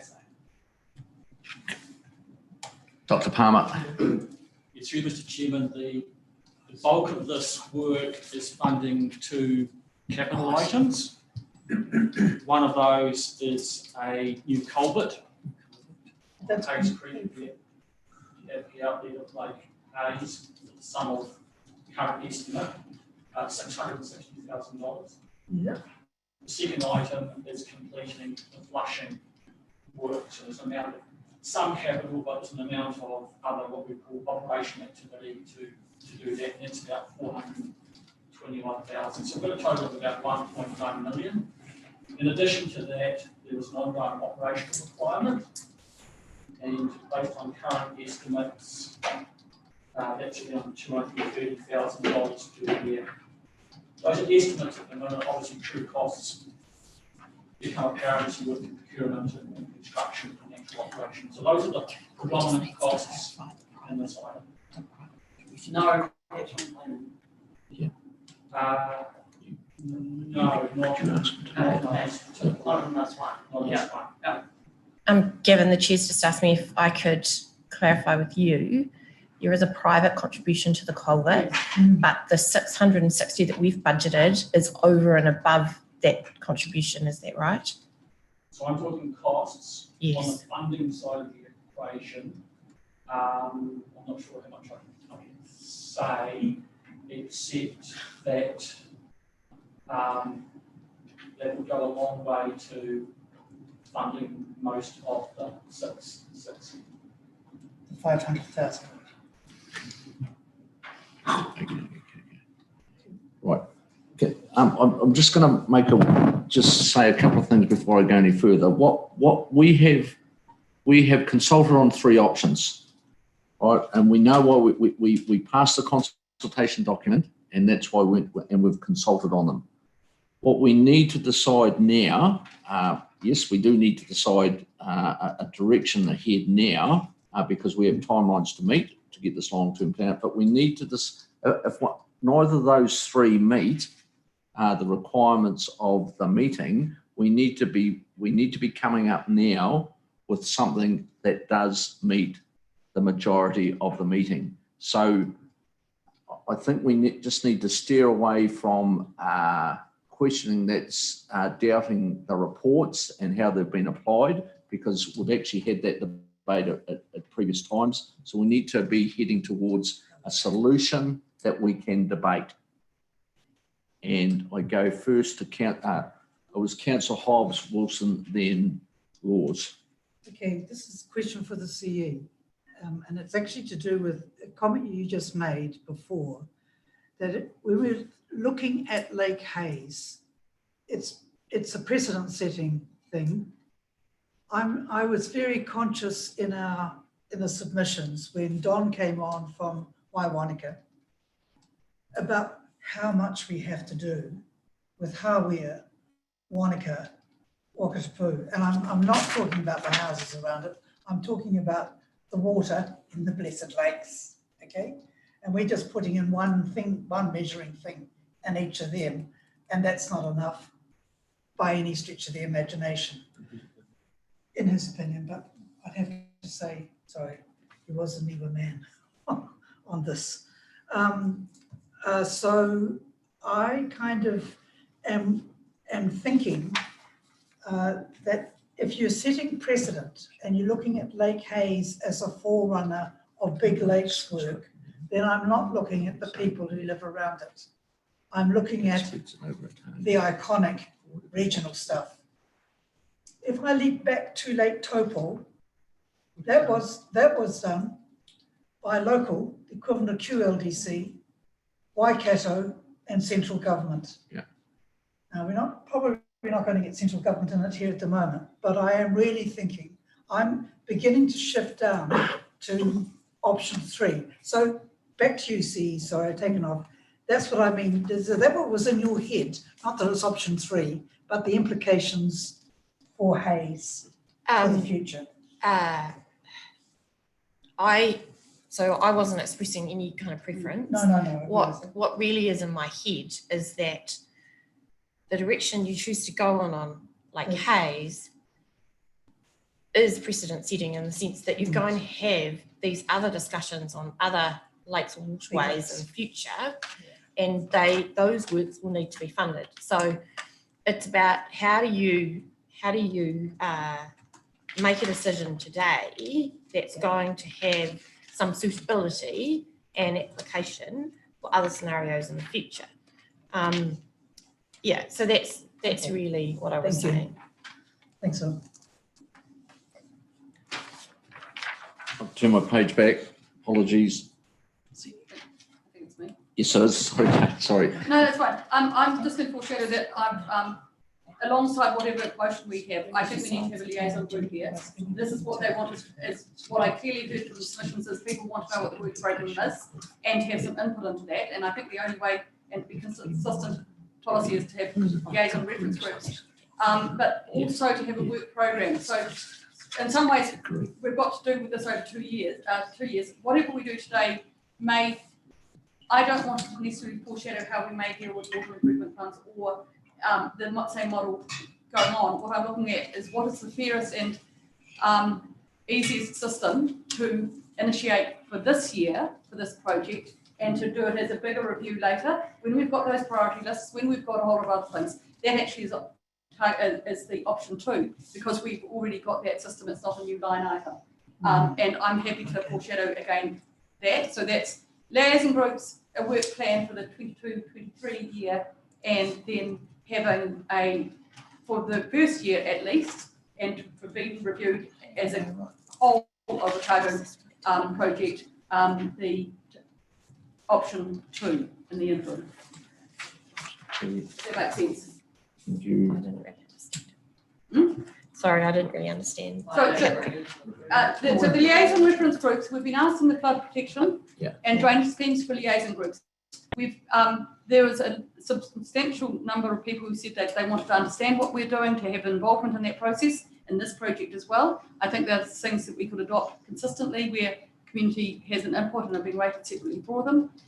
They work very, very well in ECAN. I don't necessarily want to do elected committees in the first year, and I have got a submission, a motion ready for the flood protection. But I think we can adopt the same model for liaison groups in this one if people are interested. Move the motion. Well, I'm happy to move. I just want to foreshadow. I said foreshadow. I've got council laws. Can I take you to page 17 of the consultation document? And the questions that we've asked at the top, but ironically have an answer. That's my fault too, because I should have seen that when we approved the consultation document. And I know this has led to a little bit of, not angst, but questioning of the community. It says, that the amount of work that we're going to do is $3.5 million over the 10-year plan. Although we haven't said what that $3.5 million is going to be spent with in this consultation document. So no wonder they don't know. But I guess the question I'm going to ask then is the decision we make today to do with rating won't just be for year one, will it? It'll be for that $3.5 million worth over the 10 years. Is that correct? The way that this is put is that is how we would fund it going forward. Right. So you would assume that you do that, although having said that, what Councillor Wilson just said, she'd propose to do option 2, but with correct me if I'm wrong, Councillor Wilson, with basically with a view that will be reviewed in a wider program. So even if you set something this year, there's nothing to stop you changing that in the first year of the annual plan or subsequently at any point. But if you were happy with that was the way to fund this program of work, that's how that should be funded, you would set it, and that's how work would get funded in this activity ongoing. So if we vote for any of these options, it'll run through that in the long-term plan that we get done, so that when we get the annual plan next year, it'll have that assumption built into the figures.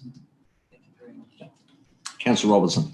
I would like to move option 2 then, and Kate's spoken about foreshadowing something that goes with it. I don't know if I need to do that, but I definitely am in the realm that it makes sense to extend out beyond the immediate vicinity of the lake. For example, obviously Arrowtown benefits hugely from having Lake Hayes. Obviously Queenstown does. I think agree with Kate and what Ms. Gardner said before, that we're currently prioritising waterways across Otago. Action plans for improvement are a statutory requirement, so we need to look broadly at what that will entail across Otago. Integrated catchment management, particularly coming on strong in year 3, but for some we'll be ahead of that as well. There's a lot of work that needs to be developed across Otago. I think that this project here, listening to submissions again, we heard from Hawkesbury Lagoon, we heard from Luke Kane actually in the Pomahaka, which is a sediment issue, and wanted willows removed for similar type, well, it's not similar, but it's water and it's sediment and it's restoration, very different, but similar thing. Wetlands in Lawrence. Then we had Graham Lowe who came along and told us, hey guys, don't spend all of your money on one particular thing, because hey, you've got to look really broadly right across Otago at how you're going to spend your money really efficiently and effectively to get real difference. And we talked with him about whether or not that is actually protecting our existing gems, which are in pristine condition, a great investment, enhancing or augmenting, which is sort of in the middle, maybe a bit of planting or wetland creation, then the total restoration, which is your big spends. And how we view all that across Otago is yet to be determined. I'm certainly in Kate's camp. All this work is going on. I'm not sure whether liaison committee setting will frustrate people with that timing, because it's going to take a wee bit of time to bring all that together. But I do think that we should be talking to people how we do that. I'm not sure, but certainly great idea, Kate. So I'm not going to put that into my motion at this point. No, not for a year. I have a point of order. Can I Councillor. ask of the chair the procedure you're going to employ now? Please. Because it would seem senseless the way we're going. It would seem more obvious, can I just put to you, Mr. Chairman, that we get some indication amongst the table of whether there's options 1, 2 or 3. Which are preferences. Preferences, rather than to have one person promoting one option as a motion. Or at least that one will fail. See Yes, that's right. Yeah. see how I might vote, just to give an example, as I might vote 3, but if that lost, I'd go to 2. Do you see what I mean? And then we've got all of those things up there at the moment. It's quite tricky. It is quite tricky. But if we do- If one wasn't an option at all, we could just strike it out now. Yes. Well, I've yet to have a mover for option 1. I've got, and I don't think there's No, point but you is. didn't answer my point. Right. Yeah. Well, what I'm going to do is firstly, I'm just going to test Councillor Robertson because she's put, intimated that she's going to put option 2 as the motion. So if I have a seconder, I'll second it with I will condition. quickly. I think someone foreshadowed something. What are you foreshadowing? I said foreshadow 3 parts to that motion. which I've 3 now parts said. to 2, that's what I'm Yes. talking about. It was 2, Yeah. but the liaison group and the review. I understand all the things you're doing, just trying to work out which Yeah. of the motions you were foreshadowing. I'll second Attached it. to. On condition. What's your condition? I'm listening to you, Councillor Scott. That the end of 12 months, that funding option be reviewed. That's So what it's happens making- with an annual plan, but yeah, okay. No, he's put you, but he wants to formalise it. Yeah. So it is- Well, when we agree. Right, we have a Or 24 months, whatever it is. procedural, we have a foreshadowed motion that's been put to 2. my Mrs. Support. Governance Her support. her first name's Governance. So it's a personal thing that we had going about last night. Sorry, Liz. So, Liz, if you could, can we put that up on the screen? Yes. Can we? Yes, we certainly can. Just, I've got the motion that Kate just emailed through to me, so I'm just going to. put that There's some there. focus. It's not this one. Is there any way we can establish, if this is the case, that option 1 is not likely to be favoured by a winning team? Yes. Because if we can do that, and I'm just because I have a feeling that that might be the case. Discount. Well, let's, If we discounted option 1, then people have got a different choice. we have up here at the moment. Okay, these things are what. That's what I Council Wilson has sent through. Yeah, that's right. This is what I extrapolated from Council Robertson with the highlighted bits. Option 2. Okay, option 2. So that was moved by Council Robertson, seconded by Councilor Scott, and then Kate has sent through these 3. That should be capital P for annual plan. I'm gonna need some further guidance on that motion.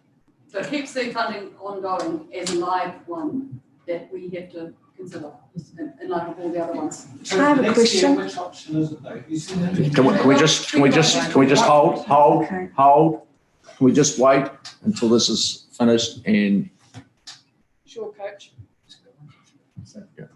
Council Wilson has sent through these 3 motions Oh, option right 2. there. Sorry. The first one is the same as number 7 that I've got, actually. I was checking it. That is the same, so then the next 2. They're not the same, because one's only for 1 year. Right. I think it will take this as 1, 2, and 3. We'll take the first one being exactly as intimated by Councillors Robertson and Scott. And Need some help.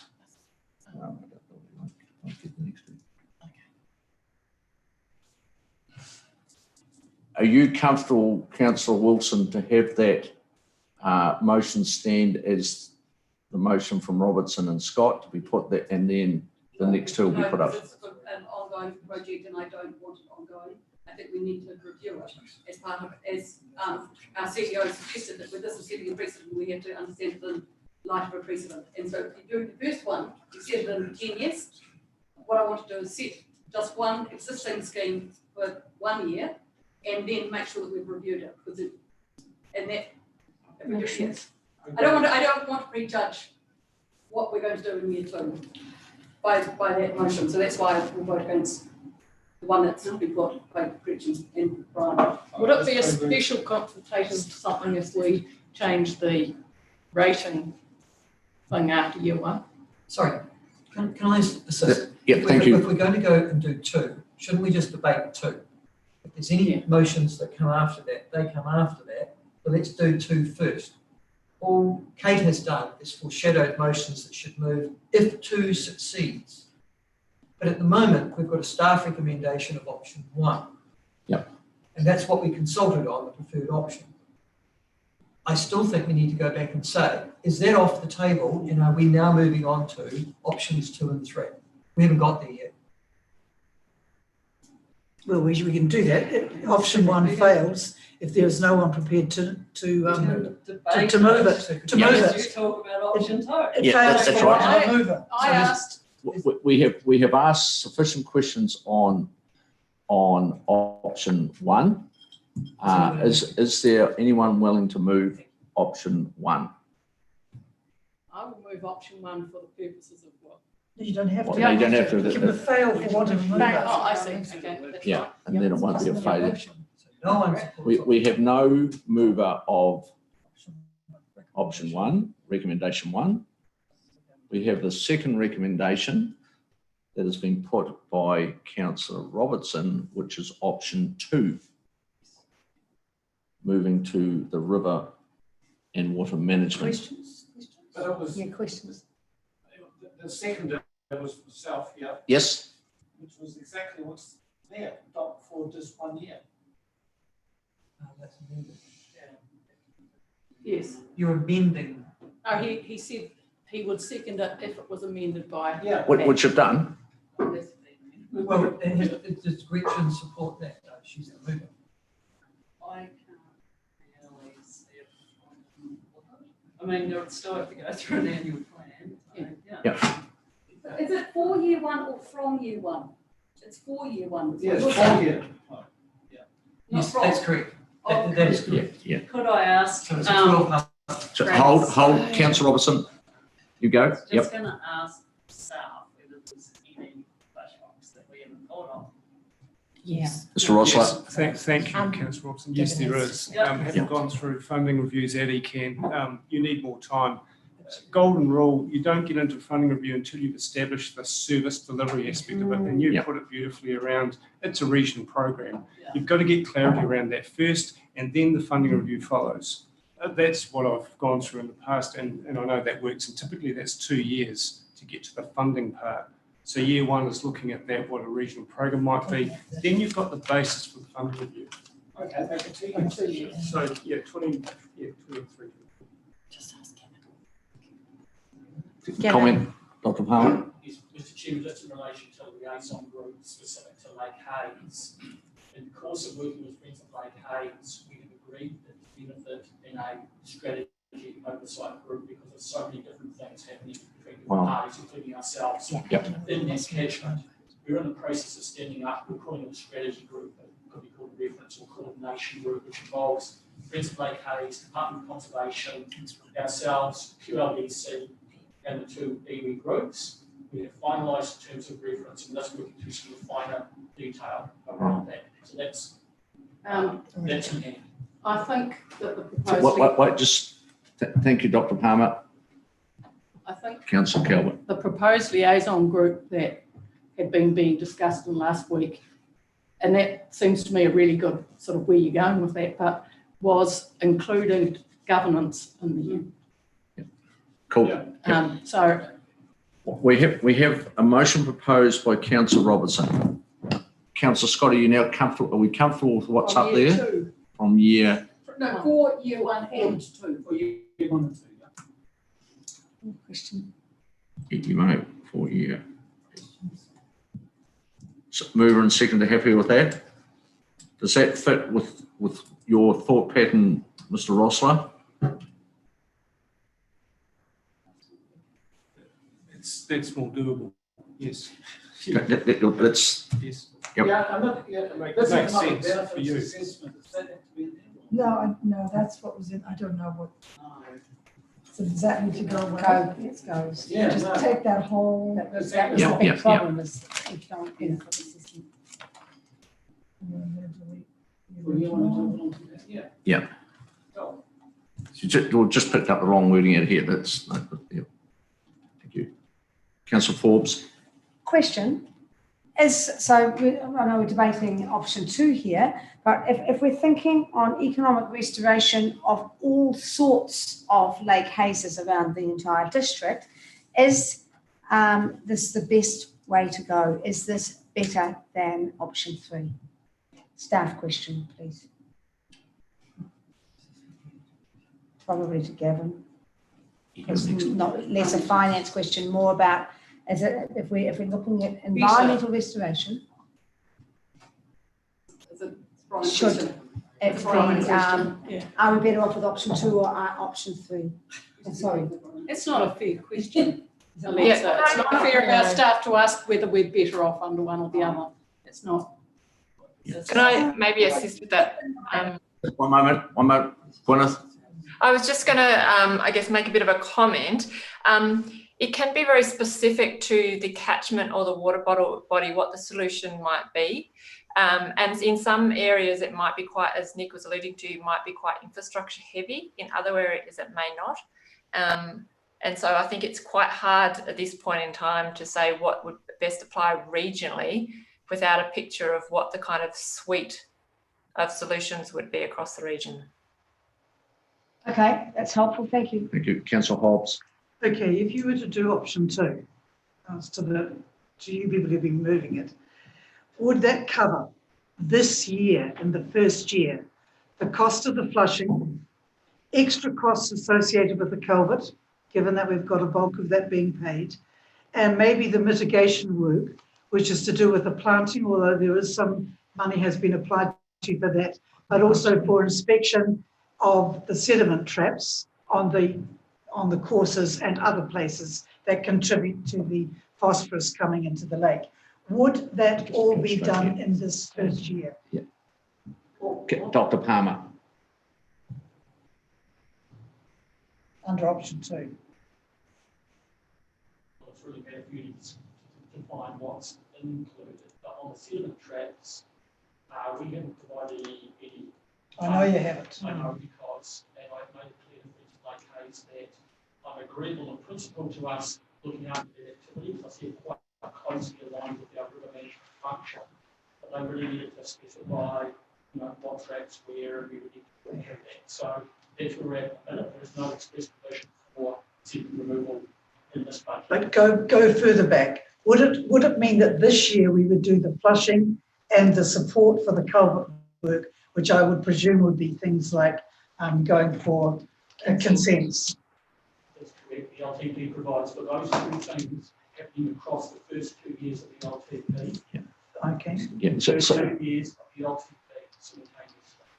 Yeah. Councillor Hobb, I believe that the amount of money to be spent in the activities won't change. We're simply changing how it will be paid for by the ratepayer. Exactly. Thank you. Councillor Wilson. Sorry, we're talking, I just want to get some advice for the whole table here. Thank you. The flushing, I presume, does that need a resource? No, I don't think we need to go there because we're talking. We're voting on something. Yes, but we're talking that activity, the activities within this proposal will continue along the same path no matter what rating system we put in. I'm asking if anyone should be standing aside, should they want to be on an RMA consent potentially for the flushing if we're bringing, because I just want to check if they've got resource consent for that first. Is actually where I was going, sorry. All right. I'm not allowed to ask that. It's just whether that is a live issue that needs to be considered. No. Both activities require consent, but as the usual practice for anything ORC undertaken itself, it's independent. Thank you. Thank you. Where that was, sorry. Thank you. Councillor Calvert. Have we done with questions? Yes, no more questions. Let's talk to it. Jurist and I know Gary's not here, but he sent us something, so I just thought I would share his words. He's not, of course, voting. And what he has said was, I encourage councillors that in this issue, council needs to reconsider, which was talking about option 1, and either follow Kate's lead and do further work towards a fairer method, or choose option 3 so that all of Otago meets the costs in a very small overall proportion, with anticipation that Tomahawk and any other situation across the region are applied the same. So that feeds into what our Chief Executive has said. From my point of view, I think that this is a good in-between thing to do until we move on after the first couple of years and review it. To me, each one will be a little different. There is a precedent-setting position, but each will be a little bit different. In this case, the lake, this particular lake, is being supported over $10 million effectively by the government. And this amount should be, in my view, spread as widely as reasonably possible. And it's also supported by locals doing planting and all sorts of work they've been doing up till now. And it's also supported by an individual person providing money for the culvert. So this to me is a really good example of government putting their hands in their pockets, a wider lot of the community putting their hands in their pockets, an individual and local people doing planting and things. That model is, to me, a really good model. In different places, there'll be different things to factor in, like the Kurawao money for other things. So to me, the model of having a bit of government, especially in a big, iconic sort of waterway, a bit of wider local, a bit of local people doing stuff, and any individual contributions people can make, I think that's going to be the way of looking at each of them. So although each one is individual, I think it sets the precedent of us looking at a variety of different people's pockets having our hand put into them, and us. To me, it's crucial that we are actually listening to the local community. So I'll be supporting the liaison reference group as well. Thank you. Councillor Forbes. I agree mostly with you, Hilary. I totally agree on the liaison reference group, which I believe is already happening, so that's a good thing. Where I have a bit of a problem is this going across the Queenstown Lakes District alone, and this is where I prefer option 3, and I'm not seeing that as because of my own district hands and pockets. I'm seeing that because this district is also happy, in my view, and should be happy, to also support restoration of different projects right across the region. Things that come up in the Kaikarai Valley in Warrington, Tomahawk, anywhere. Any of these environmental projects need to be funded by us all. So I would like to see us go for option 3. That's it. Councillor Deco. Councillor Forbes has taken every word I was going to say out of my mouth. I was going to ask you, Mr. Chairman, if you would consider putting option 3 before we go any further to option 2, mainly because I like the way option 2 is developing, but that's about process. I've got no worries about the process, and I think Kate and the others have got good ideas about that. But in terms of the options, I'm not prepared to vote for option 2 while option 3 is still on the table. Because I have the same view exactly as Alexa expressed, that these big central Otago lakes are Otago lakes. I live on a hill in Dunedin. I feel as much ownership of Lake Hayes as people who live in Lower Shotover or in Logan Crest in Queenstown or presumably in Penrith Wanaka. I want Lake Hayes to be in sparkling condition. It'll never be returned to what it was. When I was a young man, I saw the aircraft dropping the phosphate all over those hills. We can't go back and find the polluters. They're dead and buried. But we can, as a region, tackle these big issues. And I'd be prepared to include Lake Dunstan in that lot as well. So I want to go for option 3. It's clear in my mind that is the way to go, so that everybody plays their part in restoring whatever lake's in trouble. particularly these big central Otago ones. Thank you, councillor That's what I Leggett. wanted to say. So I'm not going to vote for anything unless option 3 is off the table. Councillor Noon. Thanks, Mr. Chair. I think the way I see this is a sort of a two-step process. The idea of having a river and water management funding regime for the first 2 years to kick this project off. The green light has been waiting for a long time to be pressed, and I'm excited that we're nearly there with Lake Hayes, and I'm sure the people in and around Lake Hayes, particularly friends of Lake Hayes, will be excited to see that we're nearly there. I think the important thing is that from a benefit situation, who benefits from these environmental restoration projects? In my view, it's the environment, it's the environment, it's the environment. It's not the people that live around the lake, it's the board, and I think everyone's pretty much saying that. But I think the problem we've got, and as Mike's alluded to, we need a couple of years under our belt before we can actually fully revert to I was going to say a global funding regime, but a regional funding regime, whatever that looks like, and let's allow that process to follow in a couple of years' time, and we will land in a good spot. Councillor Wilson. I'm going to be supporting option 2, not because I think it's the right option, and I totally understand why you want to consider option 3. Option 3 is a totally brand new rate though, that we don't have on our books at the moment, and it sets a direction that we've almost made that decision without having anything or any material to back it up. It is actually slightly counterintuitive to where we're going with Roby and things like that as well. I personally think, and it would make liaison groups quite problematic as well, actually, because the representation representation around the table would be by Otago-wide rather than those that are putting their heads in the pockets. Don't go down into detail all the time. Stay in the big picture. This is about product, not process. I thought I was speaking, sorry. I'm just debating one at a time.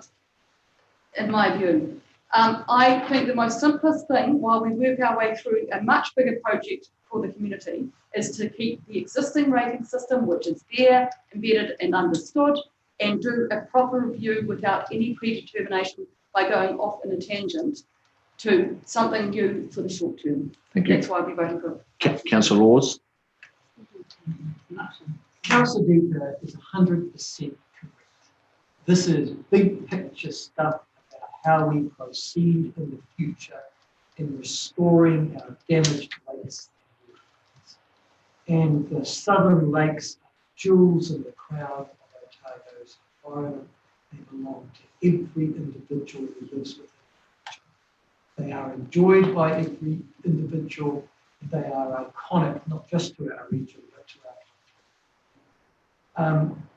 This is one of those issues that is precedent, in my view. We have a number of damaged waterways in our region. Lake Hayes is, if it's paid for by everybody, it sets the precedent that wherever that be, Lake Waihola, top of Lake Lagoon, Lake Johnson, which are some of the most damaged areas. It's not who's directly living around them, it's that we are all responsible for it and then we can all enjoy it. That's the first issue. The second is nobody who's alive today is responsible, well, very few, one would assume, for what has occurred. These are cumulative effects of decades of often unaware and ignorant land processes, of which people had no idea that this would finally end up. But here it is. So as we go forward, you would expect that any restoration, again, would be something that the community would share. The burden of, because we can't attribute it to any one person. Option 1 was always the worst of all possible worlds because it said to people who had no role in creating the problem, you're going to pay for the solution. It was an appalling option.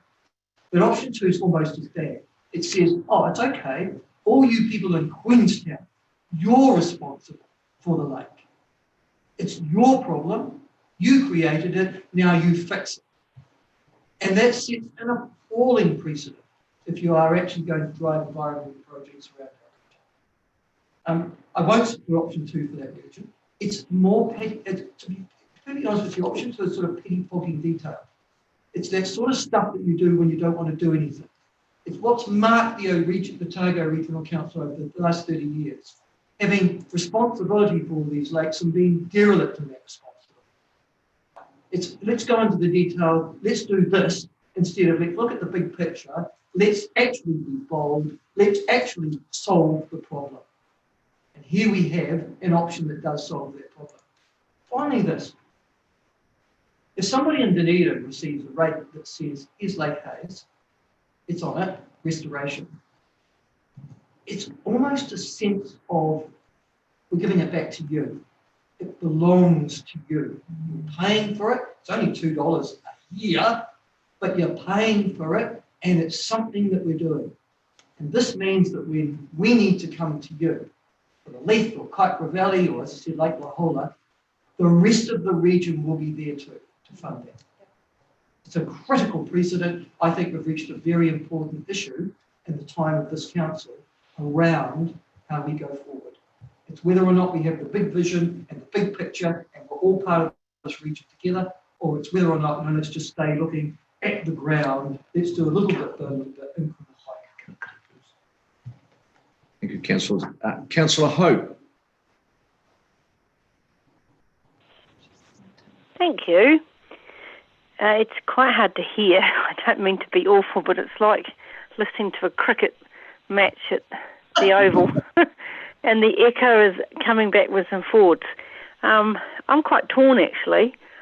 I want to vote option 3, but I would love to see that we have our liaison groups in it, and that's an option 2. So I was quite set on option 2, but I also think everyone pays for option 3. So I'm a little bit torn, I have to say. And I'll leave it at that, and I'll just carry on as the debate goes, if that's okay. Thank you. Thank you. Right, we're summing up now, and that we're going to the seconder for his right to reply, and then to Councillor Robertson. Yeah, Just please. I actually think, if you throw a blanket on this, we're all roughly the same place. I think there's some unanimity that we want a region-wide perspective. I actually agree with all these speakers. But what intrigued me about, Kate and Rich, when they kicked us off, was we actually had some time. We actually positioned us for a year to actually establish, as Kate has put in here, a region-wide methodology for water improvement. So I'm actually hoping that, next year, that staff and council will put together a methodology to look at all our lakes and how we're going to fund them. So as Michael Law says, maybe you can look on there like a boom, boom, boom. But I just think we need some time to actually prepare that. So we option 2 is simply a placeholder. That's where I'm at. And actually my question to the mover is, can we have some words to the effect of what Kate actually put in there? Put it in there. For option 3. For option 3.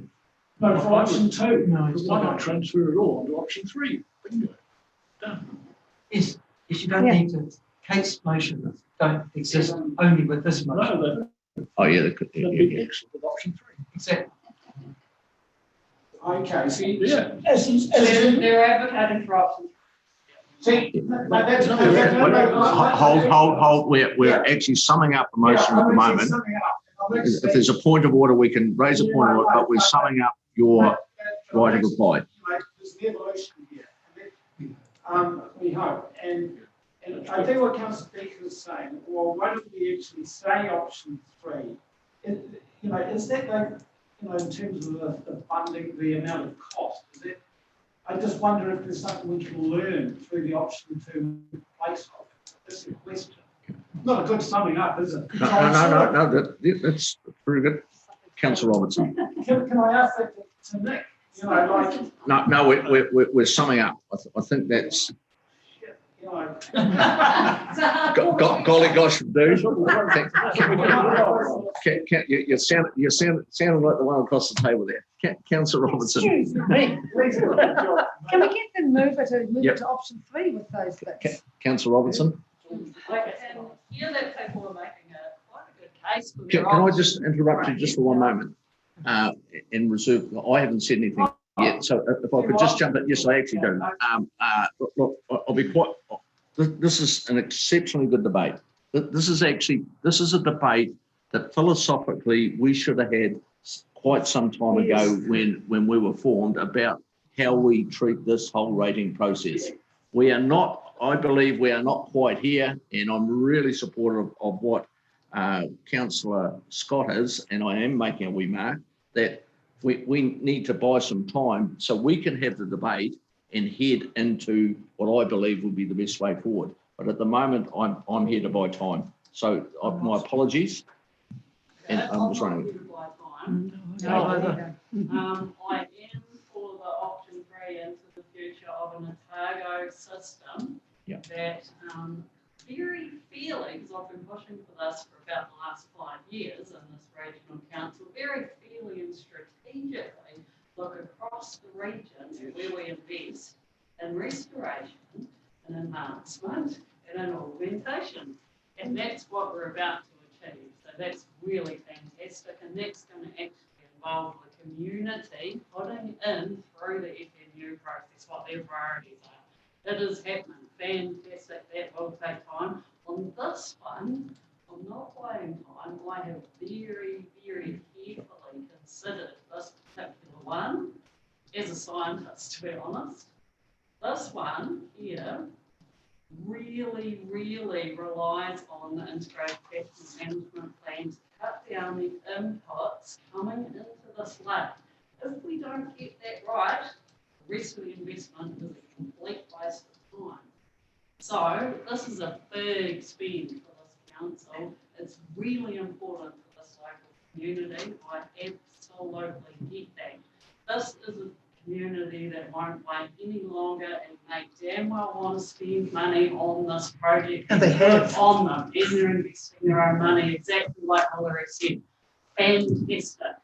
This is not one of my highest priorities in Otago, unfortunately, for myself at the moment. Having listened to other people, it is a local priority, absolutely. Flushing, for me, I'm going to say personally, taking the water out of another water body to flush this one, I've got mixed feelings on that one, so I'm voting for that in mind. Second of all, this is going to take a really long time to fix. We've got phosphate for 100 years probably, coming back up with the water coming in. We've got a little bit of water flushing this. Have a look at that lake as you drive past. It is big. It's going to take a really long time, and that's not a reason not to do it. It's a good, great, but it's not my highest priority, and that's just my personal feelings. So, that's where I'm at. So that's why you're going for 2. It's a yes to it. It's just, that's my feeling. Would you consider having any words in about a regional perspective? That's a question. I think we all agree on that, and that's what our work program sets out to do. It's already there. But sorry, can I just have a point of information, Mr. Chair?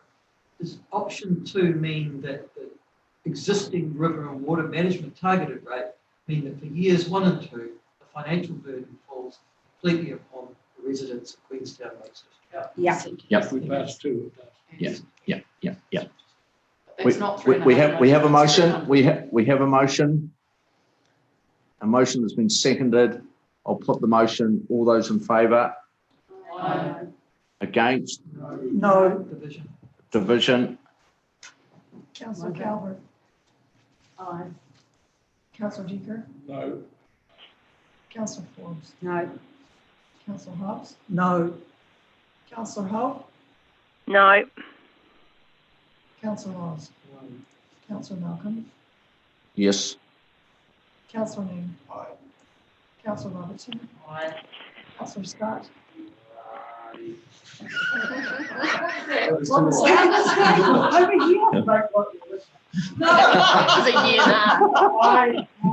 Councillor Wilson. That's 6 all. 6 to 5. Right. Motion carries. Motion carried. 6 to 5. It's a hellish precedent. Yeah, hellish. For Wakatipu, Monica. How are you? Whoa! Good luck, people. I won't be here. So just to be clear, those second two motions, I would happily, now, I have the one, I'll have to put, those subsequent motions, and if I get 23, so it's, that the 23, 24 has to be changed. Yeah. And that will be, And take out the word next. that will be 23, 24? Yeah. We put it in the annual plan as a region one, yeah. Okay. Yeah. Sorry. And I'm happy with it, I'm happy to change it to strategic group or a strategy group, but the liaison reference group is one that I will bring up later on, and I was just doing that for consistency, so I'm moving on. Could we have that it has Wait, hold, please. I don't think Councillor Wilson's finished. No, I need a comment. the question is, would you rather leave it as a strategy group as heaven or a liaison reference group, which I think is what. I think I'm hearing that we probably need to, well, I don't know. Yes, certainly. Sorry. Mrs. Gardner. Can I just give you some advice on both motions? The first motion, there, I would suggest that I think you've kind of conflated Lake Hayes and the project methodology. Yeah. And I don't quite think it serves the purpose that you're looking for. So I'd suggest perhaps having just having a think about what it is that you're asking for. I don't think you necessarily have to talk about Lake Hayes funding at all. What you can do is talk about you want a region-wide methodology for water improvement funding. That's fine. That's what I'm thinking. Second thing is, I'd just like to flag with you that I've heard liaison committees and various guises talked about it over the last week since you've had your LTP hearing. You've heard from Gavin that there's something already underway for Lake Hayes, and I think from memory we brought that to a meeting and discussed that with you. My concern is I think it's very important that you are very clear about what it is that you're wanting to achieve with liaison groups generally. So I guess what I'm saying is we're already setting up a reference group for Lake Hayes. So in a way, you probably don't need the motion. But just as you debate for the rest of the afternoon around liaison groups, the clarity that I would ask you to give us is either you want us to go away and do a piece of work that looks at the purpose of liaison groups across the region, where you might apply them and why, or you're really clear about what you want to achieve with liaison groups. There's a number of reasons for that. One is I'm not against them at all. Two is they actually do take quite a lot of work. There's quite a lot of secretariat work in behind them, because if you do it well, there's papers and there's meetings and there's all that kind of stuff, and that has a cost. The third thing is we need to be really clear as staff about what you're talking about. So I have a concern with this motion, for example, where it says council and staff develop a Lake Hayes liaison reference group and develop a work program. Is that the reference group is developing the work program? Okay, so what does that mean? Do the reference group develop a work program? Given that the reference group has no money, they don't fund anything. So how does that work in terms of your governance mandate and role, our role as staff, and really what's possible for a reference group? And I would argue that it's not necessarily that they can propose a work program, but they can't say this is the work program. And where is the expert guidance in that from the likes of the science team, the engineers, whatever. So I think there's a whole bunch of stuff in there that's quite complex. And I guess all I'm signalling to you is you can go either way. One is we can do a piece of work on reference groups and what they might look like. And just by the way, I'm not sure if the ECAM model you referred to is the zone committee model, but I'm aware that they have just been reviewed. They have not been without their problems, and also they're not, they haven't been successful from an iwi perspective either. So there's bits and pieces in there that need some examination. So either I'd say get us to look at liaison groups for various things with the methodology, or if you want to put in a specific liaison group, then I'm going to need some direction that's very specific about what the role of that group.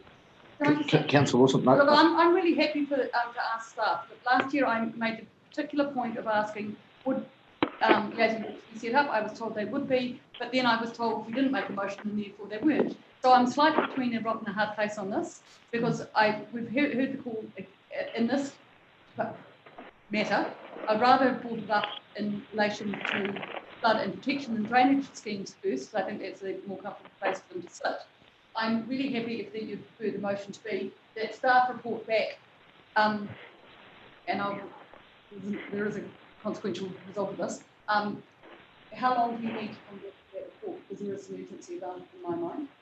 That if we're going to ask for the report that we effectively asked for, how long do you need?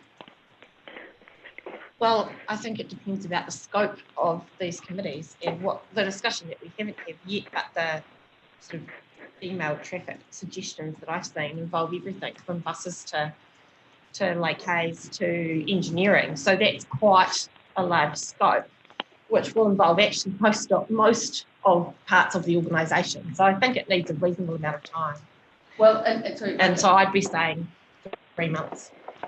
Okay, so the problem we've got here, and I'm sorry, I don't mean to make everything about this, is if we don't get them going in things like the flood protection and drainage schemes, which I think are urgently required for sooner, then we will not have a mandate to do some of the work. We may actually lose the opportunity of working with the community groups to get a better outcome as we go ahead with next year's budget spend. I don't want to hold up the budget spend, especially on works that are really necessary, but I don't want to go ahead with them without that liaison happening. And that's the problem at the moment. We're not having a liaison. There are things that some of those farmers want, for example, embedded into the upgrades, but they're not getting the opportunity to have those discussions. And so it's a real difficulty understanding how quickly we can get into place when we need to do it. So, Councillor Wilson, would it, understanding there may be on some parts a degree of urgency, which perhaps we could discuss separately in specifics, and possibly not even today, but specifically if you're going to do something as like that. But are we here really looking, my feeling is that we should be having a strategy and planning or implementation committee meeting, workshop in public or whatever, because someone's about to say it's got to be in public, that to discuss what we're actually trying to achieve with liaison Look, groups. I'm happy, okay, let's put it on the implementation committee that we have a workshop on liaison or strategy group meetings. And if that's the simplest way of doing it, as a matter of urgency. So, have we a seconder for that? Second, Councillor Calvert. So what are we debating on now? Right, so Do I need to write that? So is that in zero. place of the third one? And is the second one still in play? Setting up a region-wide. Develop a region-wide methodology for water improvement funding. Yeah. And that, again, I think we need to put, because I think that gives some context around it. it's very good. Yep. I'll come to you one second, Councillor Holt. But a region-wide. Direct that staff develop a region-wide methodology for water management funding. Water improvement. Oh, okay. Yeah. Yeah, water. I use your words, whatever they do. Yeah.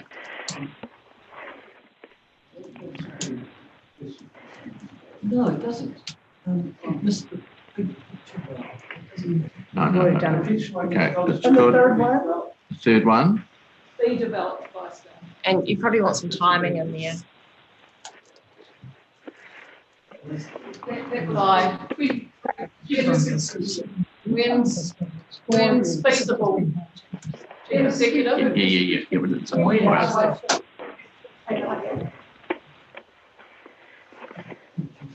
Annual plan work? Yeah, and Yeah. And then the third one. We're gonna come back. With a within 3 workshop months. on liaison. Yeah. Well, yeah, I mean, I guess what I was saying is that there's, we need 3 months to do. To discuss But the work- liaison groups. Yeah, or strategy people. Liaison groups. within Done. 3 months or Those in favour? by the end of June. Oh, Sorry.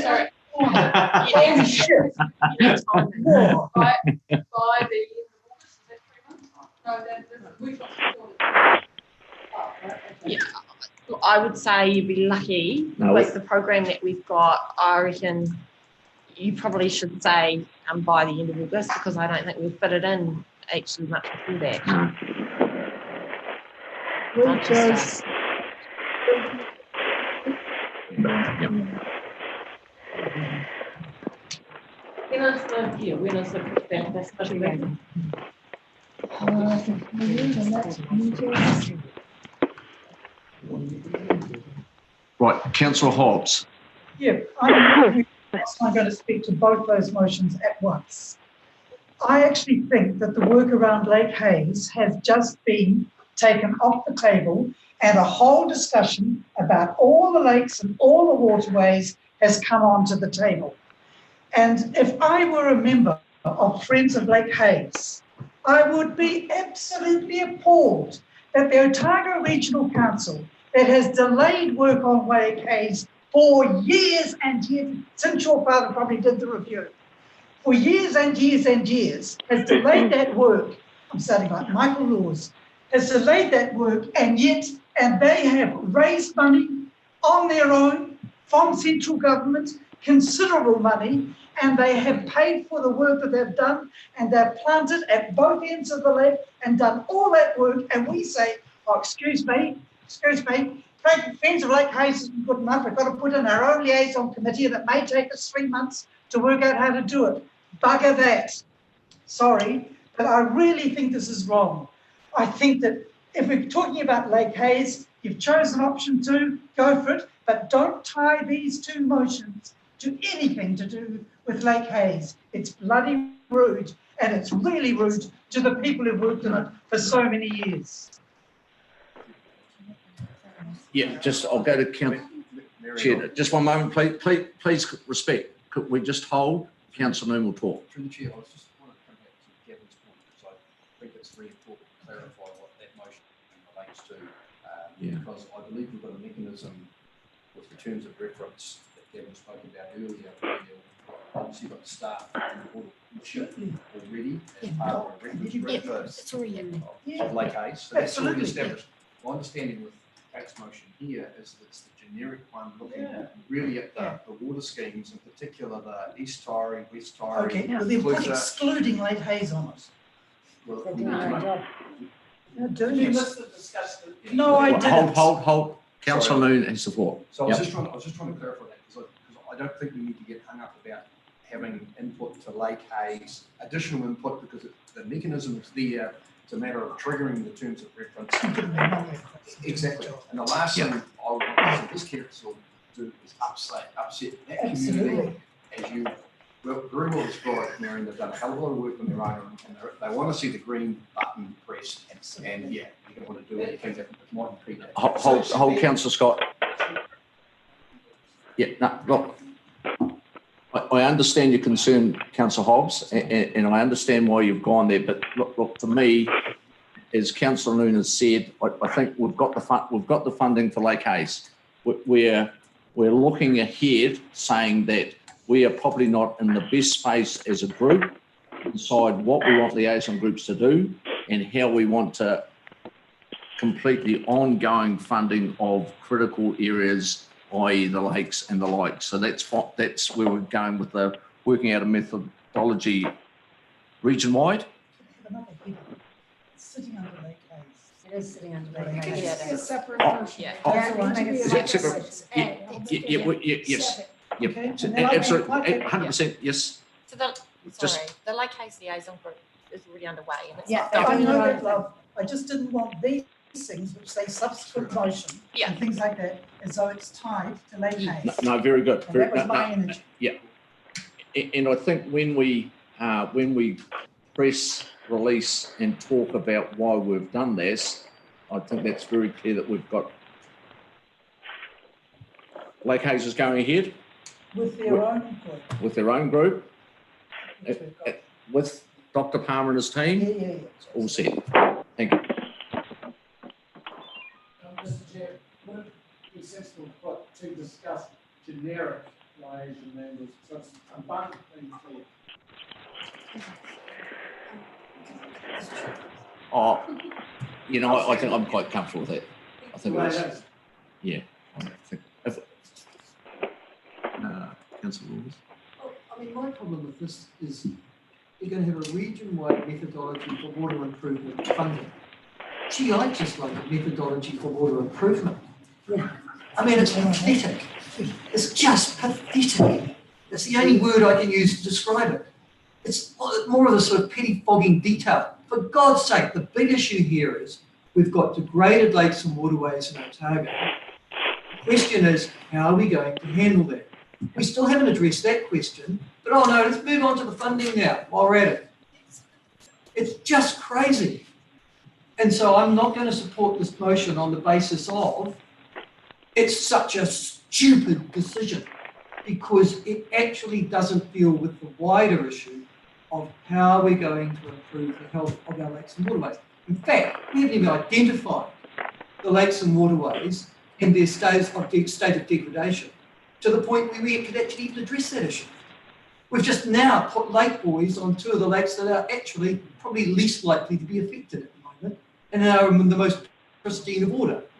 Don't let's put one on Wakatipu, on Dunstan. So once we deal with the big picture, then the small picture comes. This is yet another example of the ORC deciding, let's go and do the detail first, we'll leave the big vision out. We have, I'm sorry, we've got two motions on there now.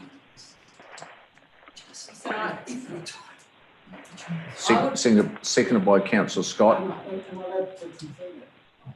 Yeah. In the first one, there are region-wide methodologies for water improvement strategy and funding being developed by staff. That's what we have, isn't it? Would you consider river and Change lake 7, 8 and 1. instead of water? What are we really doing then? This, look, Exactly. well, Okay, no, vote for it. I'm not going to, because I think it's look, we're actually, yeah, look, I just have to, Councillor Scott, I think in all the and all the work that we're doing with FMUs and everything else, we're actually doing the strategy. We're talking about us having the discussion how we believe Otago should fund it. Yes, yep, I'm saying that to the council. Yeah, no, I understand. I understand why you're trying to do it, and that's why I'm just reinforcing that we are here talking about how that is funding. Thank you. Is that water Yeah. body? The thing is that water improvement could be Oh, just sewage or. no, just water.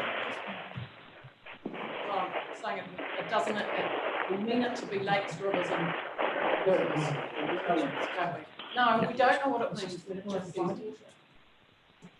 Could we say, maybe lakes, rivers and lagoons. We have a seconder for the motion. I'm going to put the motion if there's no more questions to it. Yes, I can give you a right reply. The reason this is needed is because the previous motion only dealt with the next 2 years. It has to have something that hangs under it in order to give some certainty to the people that have consulted widely on it, consulted with us and really fed in a whole lot of different ideas. Some of them wanted to ensure that there were liaison groups because they may not be part of that yet. Some of them wanted to ensure that they knew what the work program was and understand it. That's why they wanted liaison groups. Some of them wanted to know They wanted the work to happen, but they wanted to understand how it was going to be rated and paid for. That is why this is tied. I don't care if it doesn't feel like it's tied to it, but we actually have to give a work program to our staff to come up with an option other than the option 2 for funding of this in the long term. I don't think there is ever a perfect rating system. We're going with what we've got at the moment in order to develop something along with our work program that is existing and trying to tie them together. This one got out of the box first because of the fantastic work of the community, prioritising it and being really activating it in front of our faces, our tables. But we need to make sure that we're down and bringing up all of those other projects that we know of in the same way and given a chance. So that's why we need that sitting along beside it and making sure it's fair for everyone. Please support it. I'll put the motion. All those in favour? Aye. Against? No.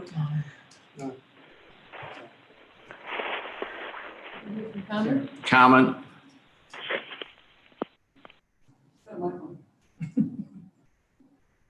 No, she isn't. No, she's off now.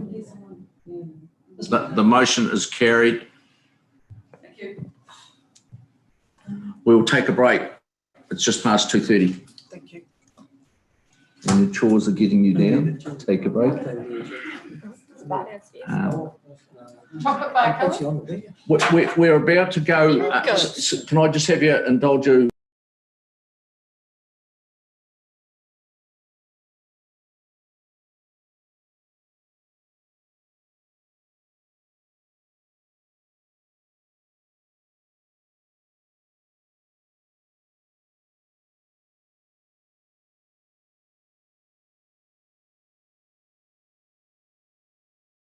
to be Yep. an equal reaction? Yep. Thank you. We're at 55. Thank you. Oh, Depends on how big the wish list I'd still like to see this.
look,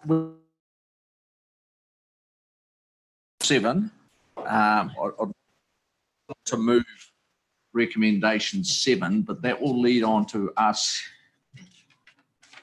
looking at that document and possible seconded count. All those in favour?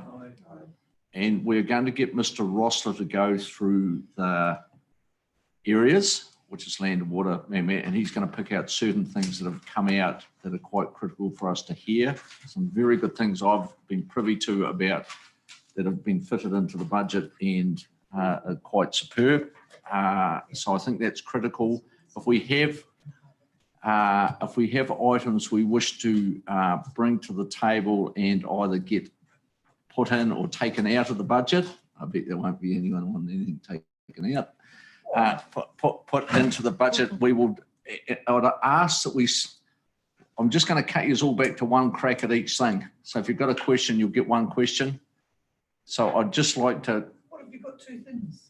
No. That's your question, Mary. You're done. That's a point of order. So you can come back at 4. You can, laughing at the gallery. Councillor Hobbs, your next question will now be at 4:37. So let's just try and snap this. I'm not demeaning any topic. I'm just saying we need to try and get these through with good thought, good process. So I'm going to hand over to Mr. Ross now, who will take us through the line items, the land and water first, and just he's going to pull out some critical items that have and things that have happened that he would like to share with us. Thanks, Jim. Can I just, and so if it's something under land and water that your particular topic needs to be done on, let's bring that up there and we'll then carry on. Thank you. All right, thank you. So what I've done here is used the judgment and taken out what I think are level service requests from all of the submissions, so 570 of them or 60 of them. That's what the schedule represents. Those ones. Yeah, schedule 4. Coloured ones. The coloured ones, and I've broken it down by activity, which is what Councillor Malcolm is saying we will work through. Look, in a lot of the requests that you've heard, a lot of it is are conversations that are bubbling along, have been bubbling along already, and I would suggest they don't really have to be part of today's conversation or necessarily formalised in an LTP because they are in train. Then there are other things that have come to you that are really policy matters that again can be brought to other forum and a lot of them are already bubbling away as well. So I'm going to zero in on what I think are the key ones that are from my perspective, and then we can either do it 2 ways. You can bring in what you might see as well by activity, or we can kind of round it up at the end, either way. So for land and water, I think the key one that has struck me is, and from conversations with Gwyneth Elson, is integrated catchment management. Gwyneth and ELT have discussed and agreed a recommendation around integrated catchment planning commencing in year 3, as we've got it, based on that strong feedback. We're looking to establish a new work stream in year 1, which is doing the preparatory planning work. So bringing it forward and doing that with reprioritising existing resource under that LTP. So it's really just prioritising catchment planning and getting it off to a quicker start, which is very promising. And then year 2 and year 3 stay as planned, where we've got the new resources kicking in to do that, to do that planning and the implementation to get in year 3. Is this in your report? No. So sorry, that isn't there. That's why I'm reading it out here. So again, the change that isn't in Schedule 4 is 1 FTE being deployed to initiate that planning work earlier, 12 months earlier than anticipated. And what's the cost of that? There's a 200K operational amount there. Yeah. I think it's 200K plus the FTE. All right. It's other operational, so it'd be an FTE cost plus 200. So did you? Yep. So 1 FTE plus 200K operational.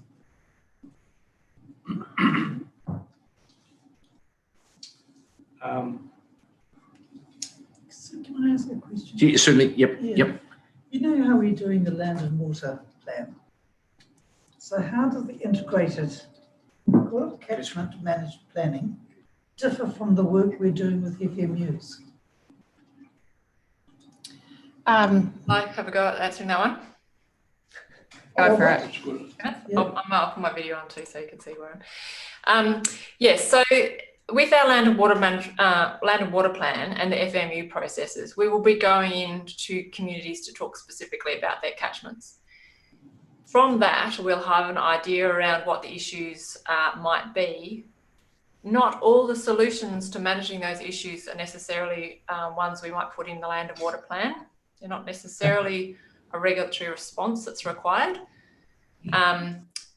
What the integrated catchment planning piece will do from just a water and land and water perspective, but was looking, as we talked about in the workshops a few months ago, was looking broader than this, would have a more holistic look at that catchment, not just what the regulatory solutions might be, but also what the much along the lines of what you were talking about Lake Hayes earlier, except that's a specific water body. This would look at catchment scale.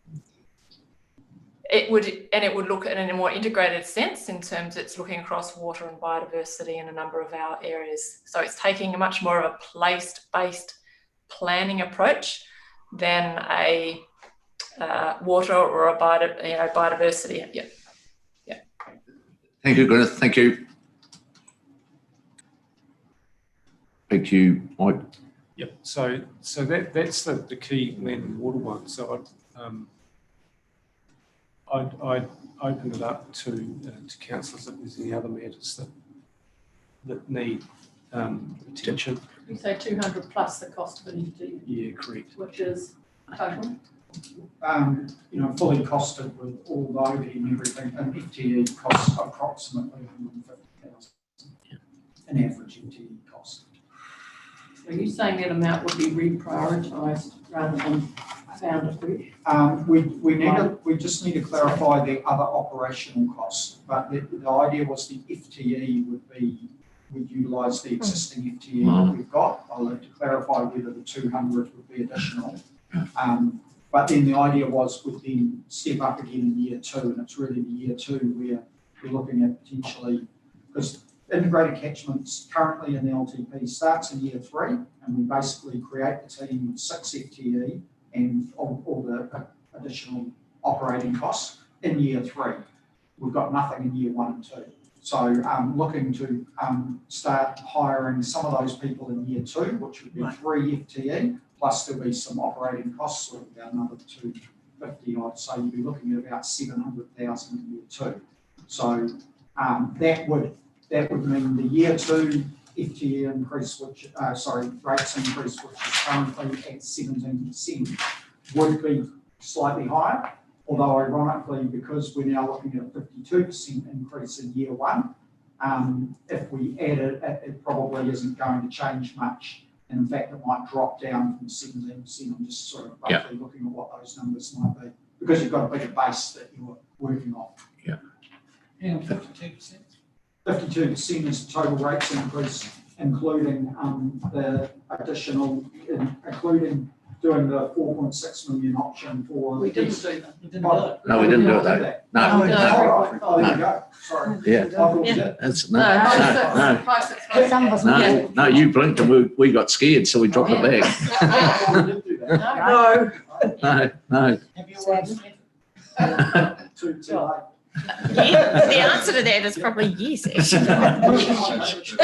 Thank you. Look, I think we'll just get Mike going back through, and then we'll go to our individual requests or thoughts. Finish land and water. Yep. Oh, yeah. Well, it's so. I was opening it back up to any other. On land and water, no problem at all. Just requests. For changes to our LTP. Councillor Scott. Okay, I've got two, and I've forwarded the councillors into Liz. And this has come from the community. Some aims, establish a community consent subsidy. Staff and councillors to establish criteria and the wetland priority. Yeah, I'll get to that one. I've got that under regulatory, so.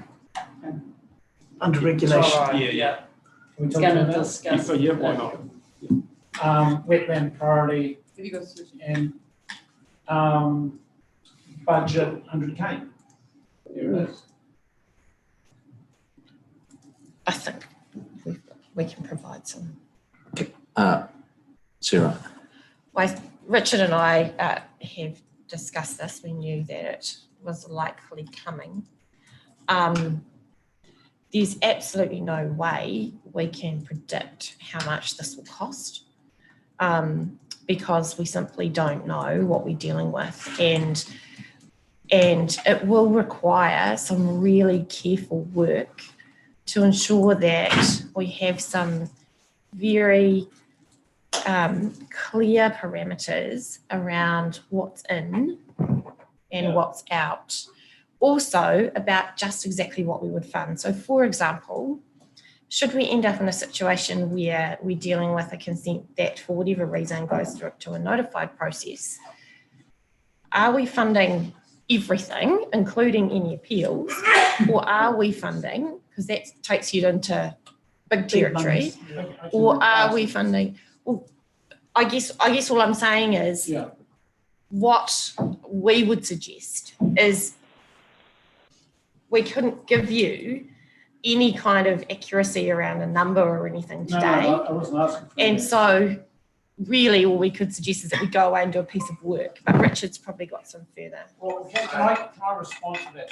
Maybe first, Brian, very quick, sorry, because I agree with what Sarah said, but I also understand and have seen a lot of the commentary and had some discussions around the need to introduce something that supports those sort of projects that are on that line. So, I mean, my only suggestion to control the costs is, Sarah's absolutely right, there's no way to correct it, would be to cap it. And if you miss out, you miss out, and then obviously it's up for review. But that would be the way of controlling the cost while we understand what the true cost of any policy might be to council over time. And the other thing would be, again, if council are of a mind to have this in under urgency, would be to ensure that the policy is reviewed after the first 12 months to pick up some of these issues that Sarah's raised, because it will be very difficult to get everything sorted in that policy in a short period of time that tries to catch these things like hearings, or does it cover if it goes through an enforcement process, some of those things. So that would be my only comment on that. Okay, thank you. We're not inventing the wheel here, reinventing the wheel. We can just duplicate what's being done elsewhere, as was highlighted by the submissions. We're not promising to pay for all the consent costs. It's actually a subsidy. The same, for example, as the Eco Fund, where we have a certain amount of money and we decide how we allocate it. So there'll have to be, a criteria in terms of reference. So the first step would be, a consent would come by staff with the recommendation that it was competent consent, was community consent, and it might be a recommendation to, subsidise it $3,000 or whatever it is. You've got a total of 100,000, and I'm suggesting a priority for wetlands, which is obviously where it's come from. But as Kate has previously pointed out, there are other community consent issues. It's to create a bit of goodwill where there are currently perceived to be obstacles, and I think it's a good thing. And Sarah, with respect, yes, so those obstacles that you put up, I don't see any of them as insurmountable. I think it's just, if there's a will, let's get on with it. Councillor, can I just ask a question on that? So the terms and references, who would you see, what committee or just see it developing that? So you've got this contestable For fund. example, the implementation Regulatory. that any committee you want, but basically, you know, with staff, but the first thing I would be doing is talking to Southland and just getting any assistance in terms of information there. But it's a goodwill thing, and as Richard says, when it's spent, it's spent.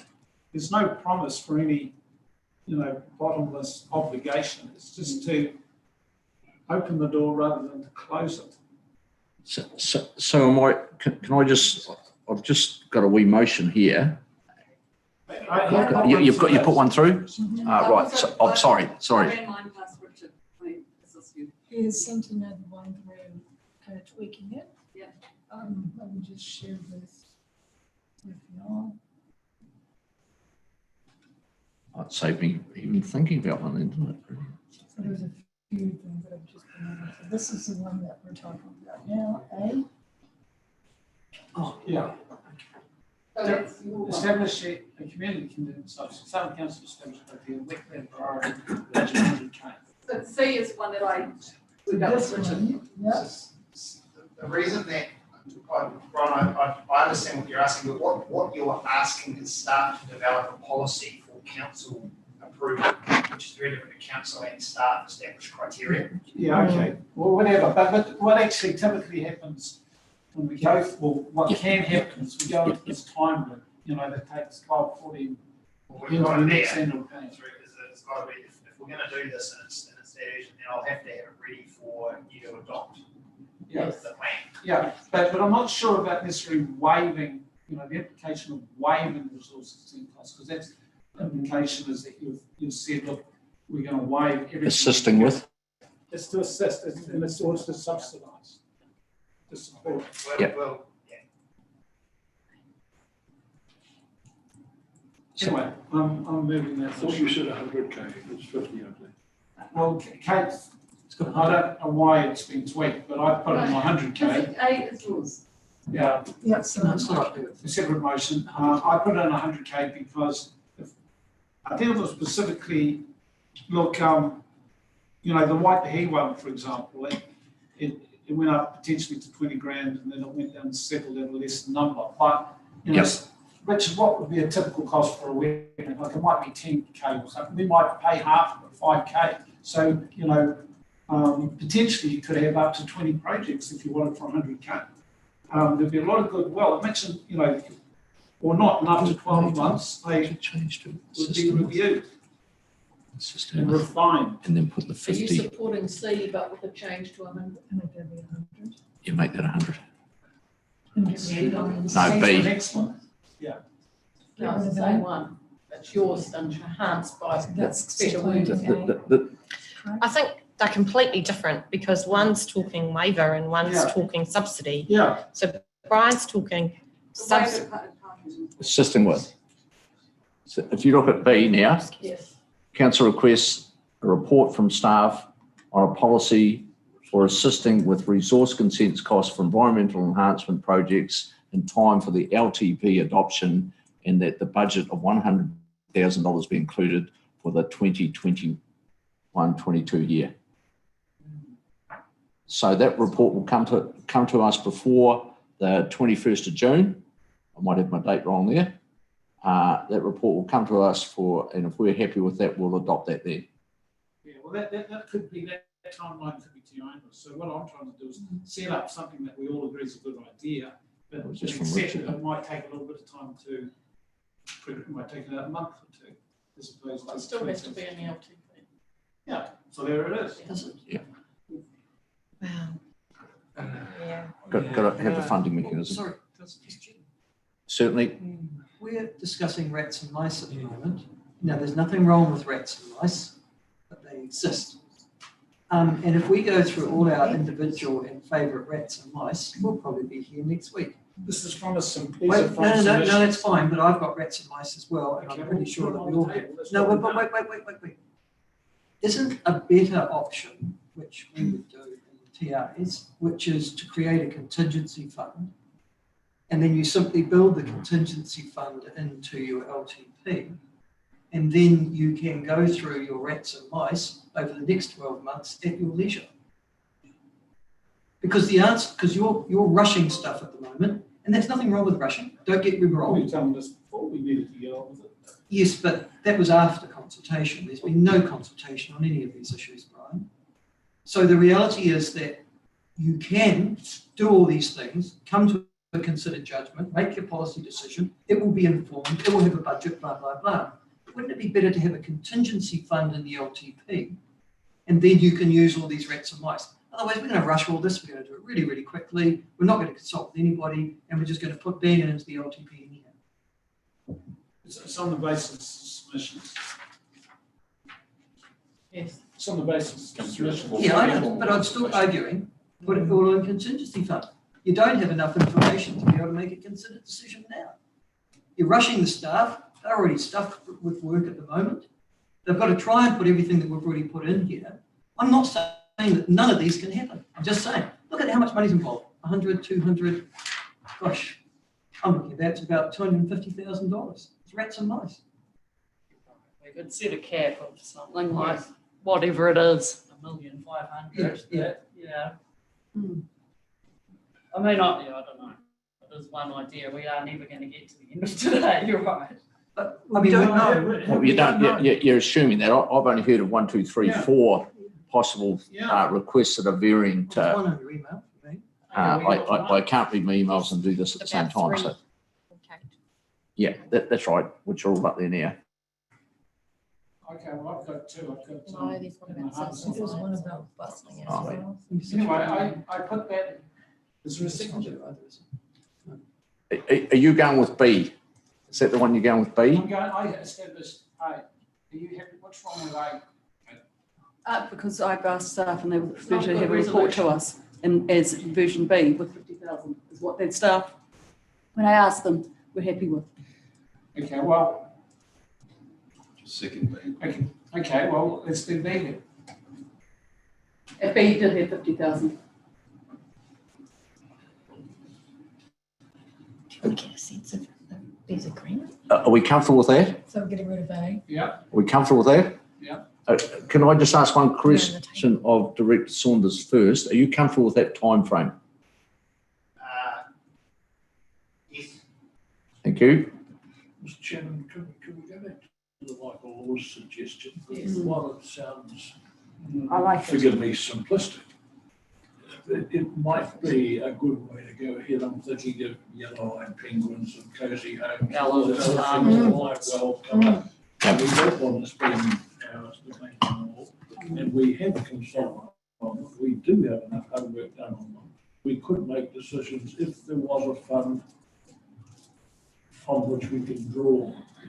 But I'm not sure that is the most appropriate and accountable way to go forward. I'd hear Michael saying that his TA experience tells him that it is. I just wonder whether we're comfortable, because if we are comfortable, that is a good way forward. If we're going there, I'd like to suggest 250,000. That would be more than that. Can I ask how many, who's actually got, how many have we got so we can put the context? Yeah, I I've got two. I've got two, but one of them might be the same as yours. All right, let's go and note these right now. That's why I was trying to get a concept, because I don't think there's actually that many at the end of the day. So Councillor Scott, you have B up there, and your second one is? I've got A and B that are currently up there. Harbour Facilities Management Plan. Yep, harbour plan. I've heard of that around the cable as well. There's two good thinking people there. Councillor Decker. I want to at least restore the 45K to Cozy Homes. Cozy Homes.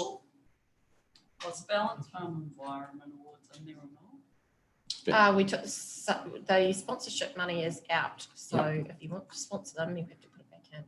Yellow-eyed penguin. Yeah, but I think the idea of putting that into year 3 onwards is a good idea. Our own Sorry, award system. Yellow-eyed penguin. Just one take. Well, I'll just. Did you have any, Councillor Calvert? Probably not, because I think it's within like the liaison groups. I think they should be within current. Councillor Deaker's Cozy Homes. Just one other was the Lovely Leith, Lower Leith. But I noticed in the staff notes that Gavin has 580,000 and a amenities improvement expenditure line, which could be diverted into. more So you're comfortable you'll have driving space to. If that was to happen, and if that's what the staff are recommending, I would support it. Right. Councillor Hobbs, the I had- harbour, Harbour and Yellow Eye Penguin, thank you. and then maybe, just listening to what people might say about buses, but I'm tending to think that that's further out. Oh, yeah. I wanted some money in for buses, and I'm not sure exactly what for, but we're in the middle of the CPD. yeah, thank you. And there's a lot of requests in there. Actually, I do have an idea what for, but can't go through it right now. Yep. And the other one was the Wilding Pines. We're taking 13 cents out per household, and I don't know why. Why don't we put that 13 cents back in? It's the WCG rate. Wilding, yep. I am interested in having buses and looking at services rather than infrastructure. I know that's a different. Yep. I don't know if it's going to require money, but I'm really interested in what might happen with the workshop with the University of Otago and helping seed some study with the University of Otago with community groups and being the bridge that brings those together. And that was a workshop I think we're going to have, but I don't know if it needs some seeding funding in it. Yep. Maybe a year or two thing. And the only other one is I wanted to understand how quickly the work on the flood bank from Waihola to Dunedin could be considered, and whether that needs money now in order that the 200,000 from the DCC that the tracks and trails talked about can be captured. It's a Good. live debate. Councillor, what was his name? Scott was up there anyway. Consents in Harbour. Are you going to put the Casey Holmes, the Yellow Eye thing on that list? Or? Oh, I'm just doing a quick list here. I want to get this. Just see how much there is. Our own Councillor environmental Robertson. award system. Oh, the Eco Fund. Yeah. And the other one was the university and wanting to collaborate with us. So is that the Eco Fund or is that something No, else? it's an award system like Balance, but much wider, forestry, farms, anyone that's doing something good. Councillor Noon. And Councillor Laws. He's got the Lake Strategic Plan. Lake Strategic Plan. Do we have a sum beside that? It would be 2 staff at least, plus $. Which for? Lake Strategic Plan. Lake Strategic Plan. Yeah. So you're talking 500 grand? No, there are other parties. Lynn's has got huge pot of money. And they're looking. Councillor Deaker. That should have a budgetary effect though. There were mutterings about. One moment. Can I just listen to Councillor Deaker? Be good. I just want to go back to public transport because there are going to be next week when we have the hearings, a lot of propositions, new services, which might be weekends to Palmerston, it might be an extension to Balclutha, it could be Cromwell, Queenstown, who knows. But is there any way in which, having had those hearings next week, we can come back to the LTP decision-making process and say, here's what we need to extend our public transport services? Or is the timing too? Yeah. Next annual plan. It's annual plan. Yeah. So anything that comes up in PT has to wait until September. September. So it's Yeah. this year. Councillor Hope. Is she there? Hello. Yeah, no, I hadn't forgotten you. Councillor Deaker put his hand up and I saw that and I didn't see your hand. That's fine. I just wanted you to know I was here. Thank you. So did you have anything to add? No, I'm sorry. I haven't been able to listen, so I haven't got anything to add at the moment. But thank you anyway. So there's a dozen items there that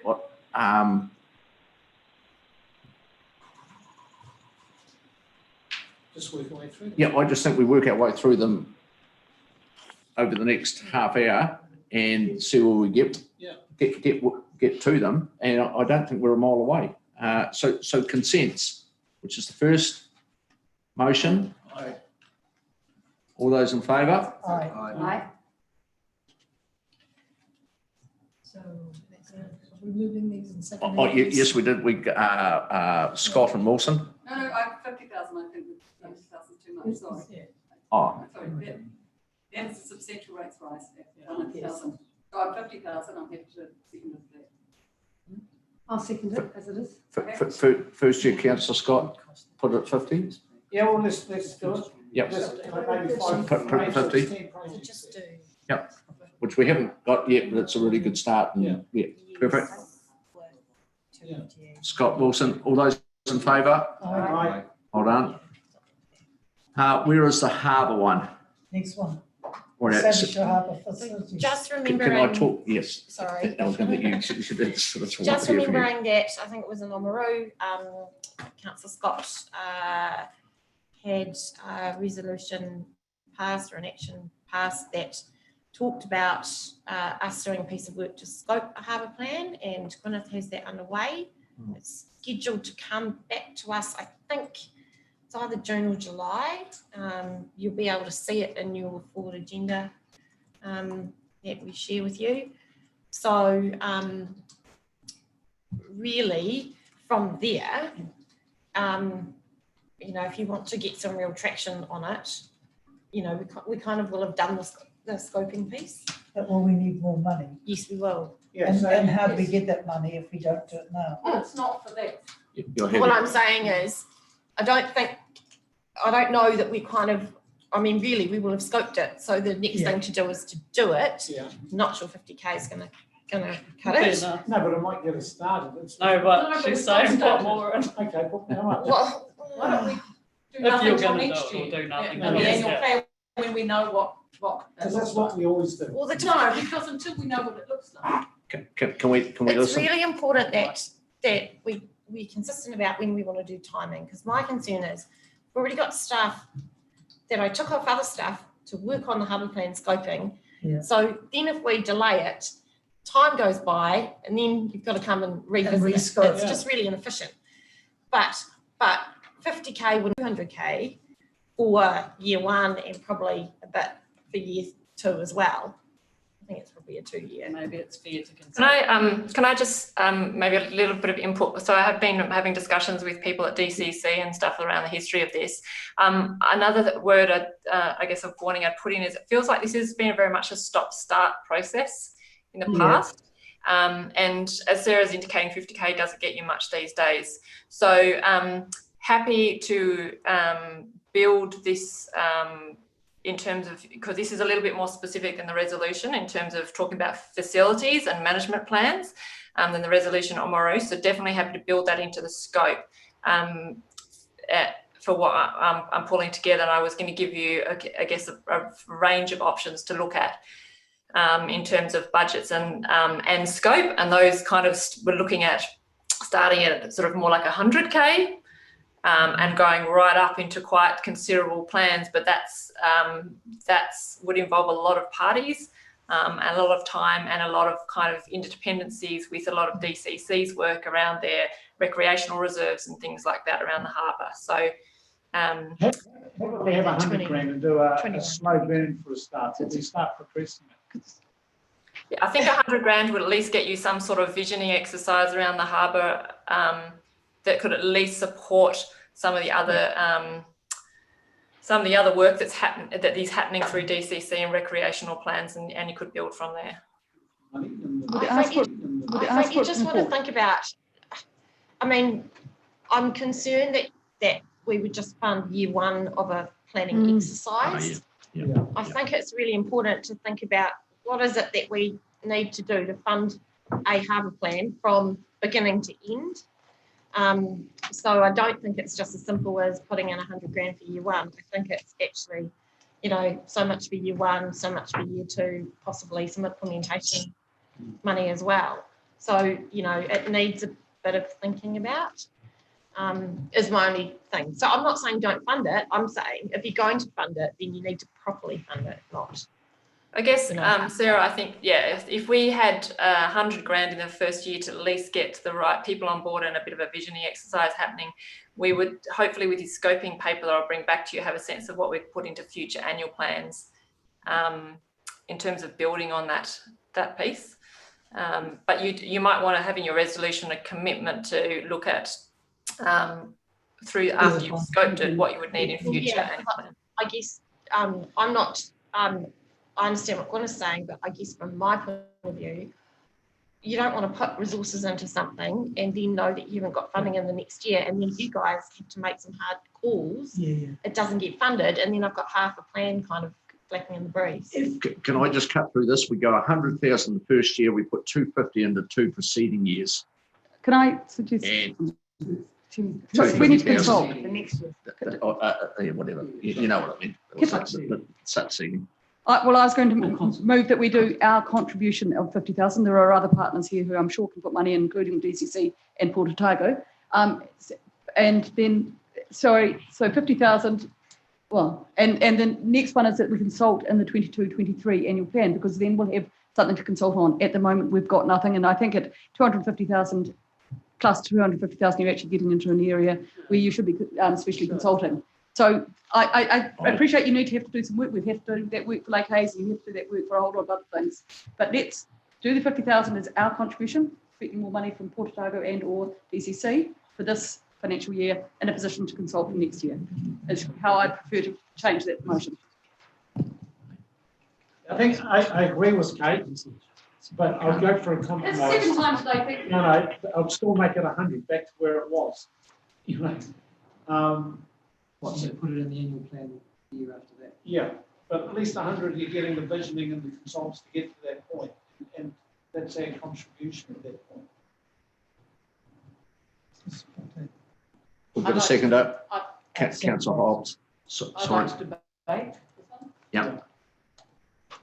I think I am not going to vote for anything over a 50% rates increase, and I think we're just about there, and I'm not going to vote for any extra. If we're just doing these in an ad hoc fashion, then whatever's on the end of the list, just because Kevin got to the end of the list and they're in that sort of order, or people put them up in that order, they're just going to fail for me, because that's the way we're doing it, which seems to me daft. But if we're not going to put a whole lot of money into it, then doing it this way means the first 3 cabs off the rank, they're going to get there for me, and anything over that is over 50% increase, and I'm just not voting for it. However good it is, that's the way we're doing it. That's Well, shall we get them all up, and then we can have a look in the entirety, see what it adds up to? I can see where it's going. It's already got to my limit, and we voted for them. So how's it got to your limit? We're at 40. There is. Councillor Lords. Sorry. Can I just again come back to the contingency fund idea? We're establishing what it is going to add up to. Because that would seem to be, that would then answer Councillor Cohen's question. But the other issue is, and can I say to Hillary, you've got to also look at the income side of things. So whatever we decide, we end up on terms of how much money we're going to spend. We can't divorce that from looking at, can we increase our revenue? And we can do that through a number of ways, through going either through the reserves, through the Port of Otago, other than from rates.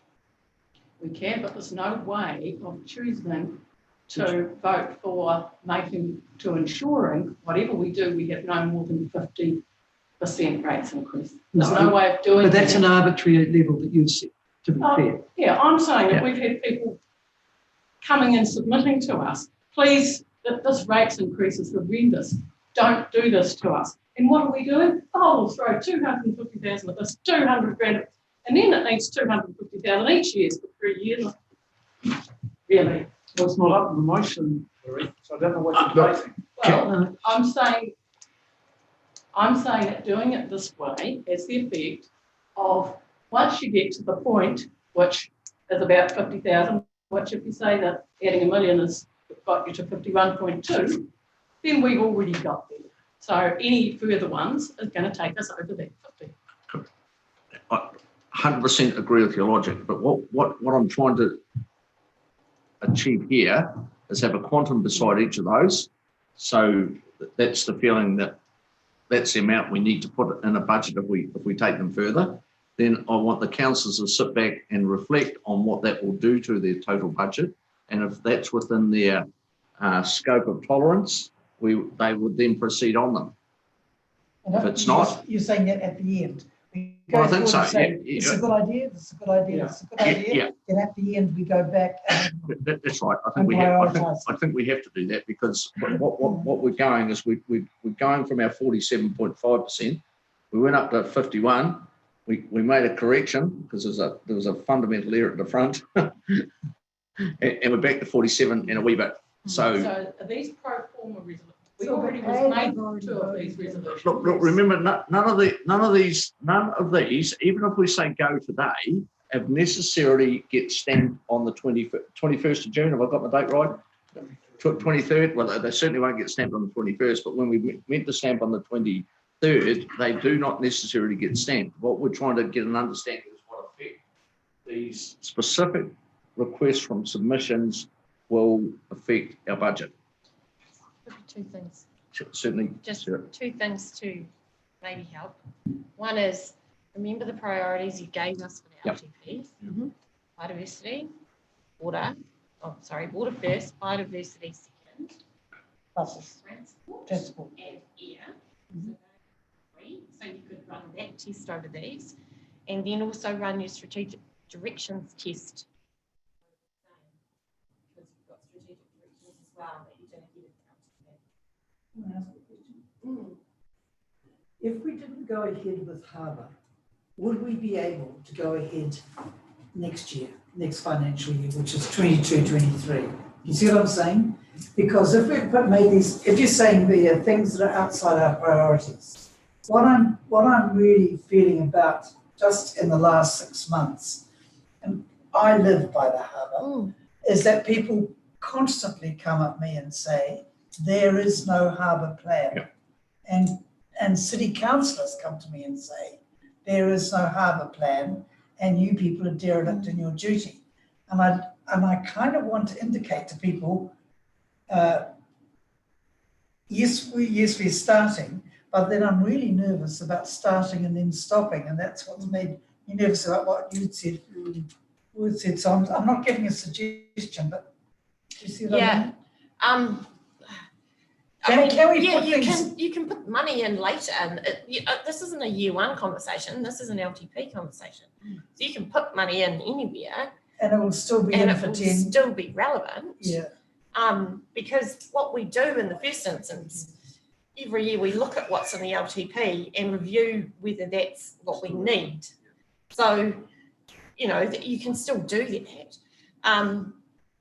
So that's definitely possible. I think in my head, I'm also thinking about the other things we're doing, sort of, if you like, in the marine environment. So you've made a decision today to spend more money on biodiversity. There's a marine component of that. You've also got in the LTP, you've got the coast plan coming up. That's right. So there are some things that you're delivering. I agree that doesn't solve some of the infrastructure problems and those other things around the harbour. But I guess what I'm saying is you kind of got to think of it as a complete picture. And that's why I think your strategic directions and your priorities that you gave us for this plan are important. Look, can I suggest, thinking that we have this, as Kevin said, have this debate later. We just tentatively go through. I'm actually happy that you take off the word carry there for the, so that we all look at them in an entirety, as Sarah has said. We just go through them. Does in principle look? That's right, leave them. Yeah. The next one is independent review of existing rating bases for flood protection and drainage schemes. Can I ask a question of Kate? Is currently a review of local government underway by the government?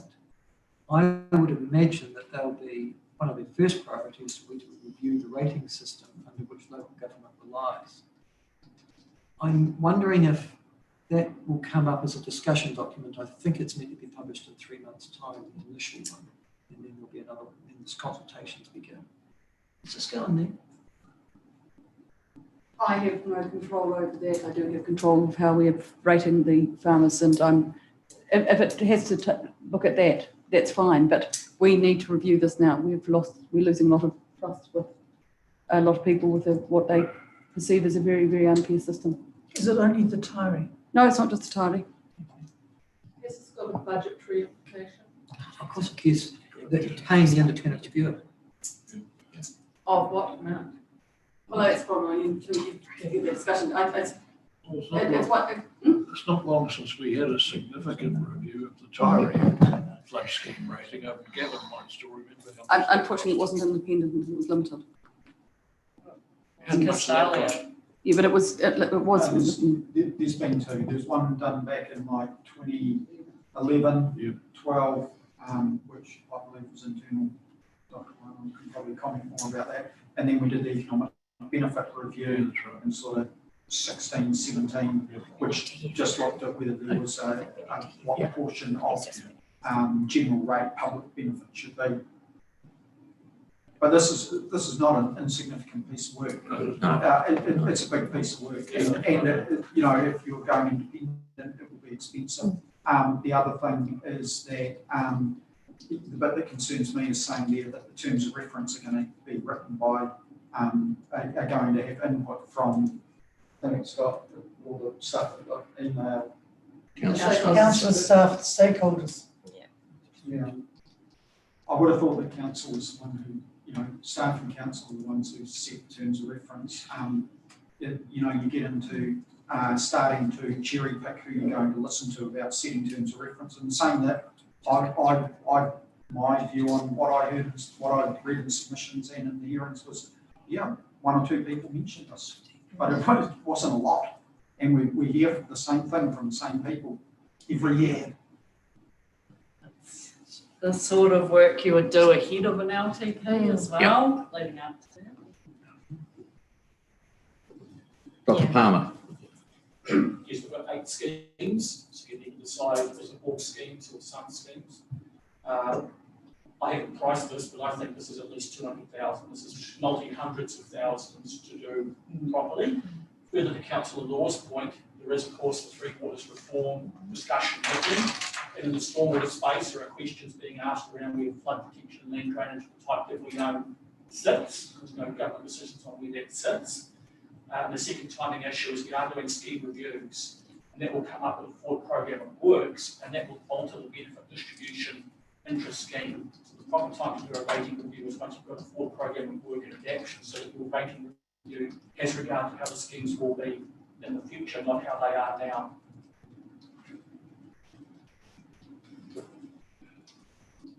Councillor Wilson, have we got a seconder for that? I'm wondering Can Carmen see this, by the way?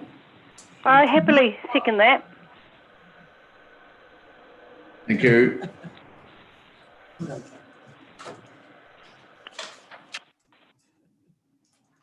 We'll come back to that. Could we put a figure beside? 200,000? Well, you don't really know the price till you've invited proposals, but my sense is this is a multi-$100,000 exercise to do it. Yep. If you want to do it. And it's in the first year. Well, you're going to decide when you can time it. Well, it says We couldn't do it by the end of December. That's not possible. Okay. Michael? Sorry, can I just, it sort of follows too. So B you've sort of agreed on, but I've raised this issue before with you. The Otago lakes need to be looked at as separate bodies of work. Can I give you an example of this? And what really heightened this for me was the meeting last week called by LINZ, who are moving up here and determined to be much more proactive in this space. They've been looking at the lakes individually, Wakatipu, Dunstan and Wanaka, and agree that that is the wrong way to go about it. They're saying that all the links are interlocked from their point of view, and that it's far better to treat them as a contiguous, is that the right word? Like the Rotorua Lakes. Contiguous Correct. system. That's Lakes, right. yeah. Yeah. So what we're missing at the moment, so they want that conversation with us. What we're missing at the moment is that, so we've tended to put our lakes into the FMUs, so they're all individual. Now, what I'm suggesting is that not that we do the strategic plan this year necessarily, but that we scope it in exactly the same way you've just agreed with be. That's for the harbour. Can I also remind you that water is our priority number one.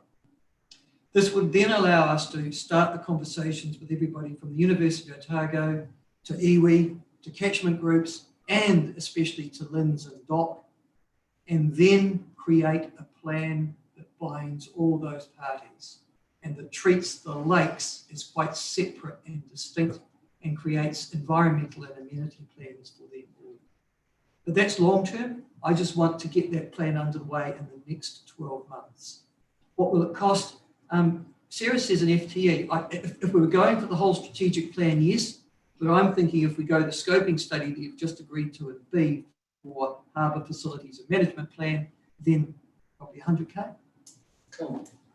Do you want to change your resolution? Yes, so it'd just be establish. There you go. Very good. Yeah, there you go. And then what, 100? So, If you think it's 100? well, it's just, Sarah will know much better than I do how much that will cost. It's mostly a liaison. Just role. for the initial stuff, I think there's probably some, you know, literature review, looking at who the parties are. You know, we possibly would have to contract a resource because of the type of resource that would be in the policy type space. So we'd need some help with that. So yeah, 100 would probably get us a bit of a framework. And we might get some partners from Waiwanaka. Could do, yeah. Yeah, those are exactly the sort of people. Yeah. Or the university? And the university. Central government. Yeah. Let's take out the December bit, but still consultation in my own side. I'm sorry? The December, but the report be available for consultation is needed in 2022, 2023 year. Doesn't need December in there. That one. Thank you. E, Did we get a second? Are we for seconding days? Do we have a second on D? Yeah, I will. Yeah, D, Yeah. E I'm interested in, sorry. I've left to hear Because it. I think it's happening. Oh, I'm quite happy to do. okay. It's part of the Aquarius project, but it's not. D. I'll do No, that's been. Yeah. So we have E there, which is on citizen science. So Mr. Saunders, could you comment on with the Aquarius program and where we're at with that? What that motion does to your thought patterns?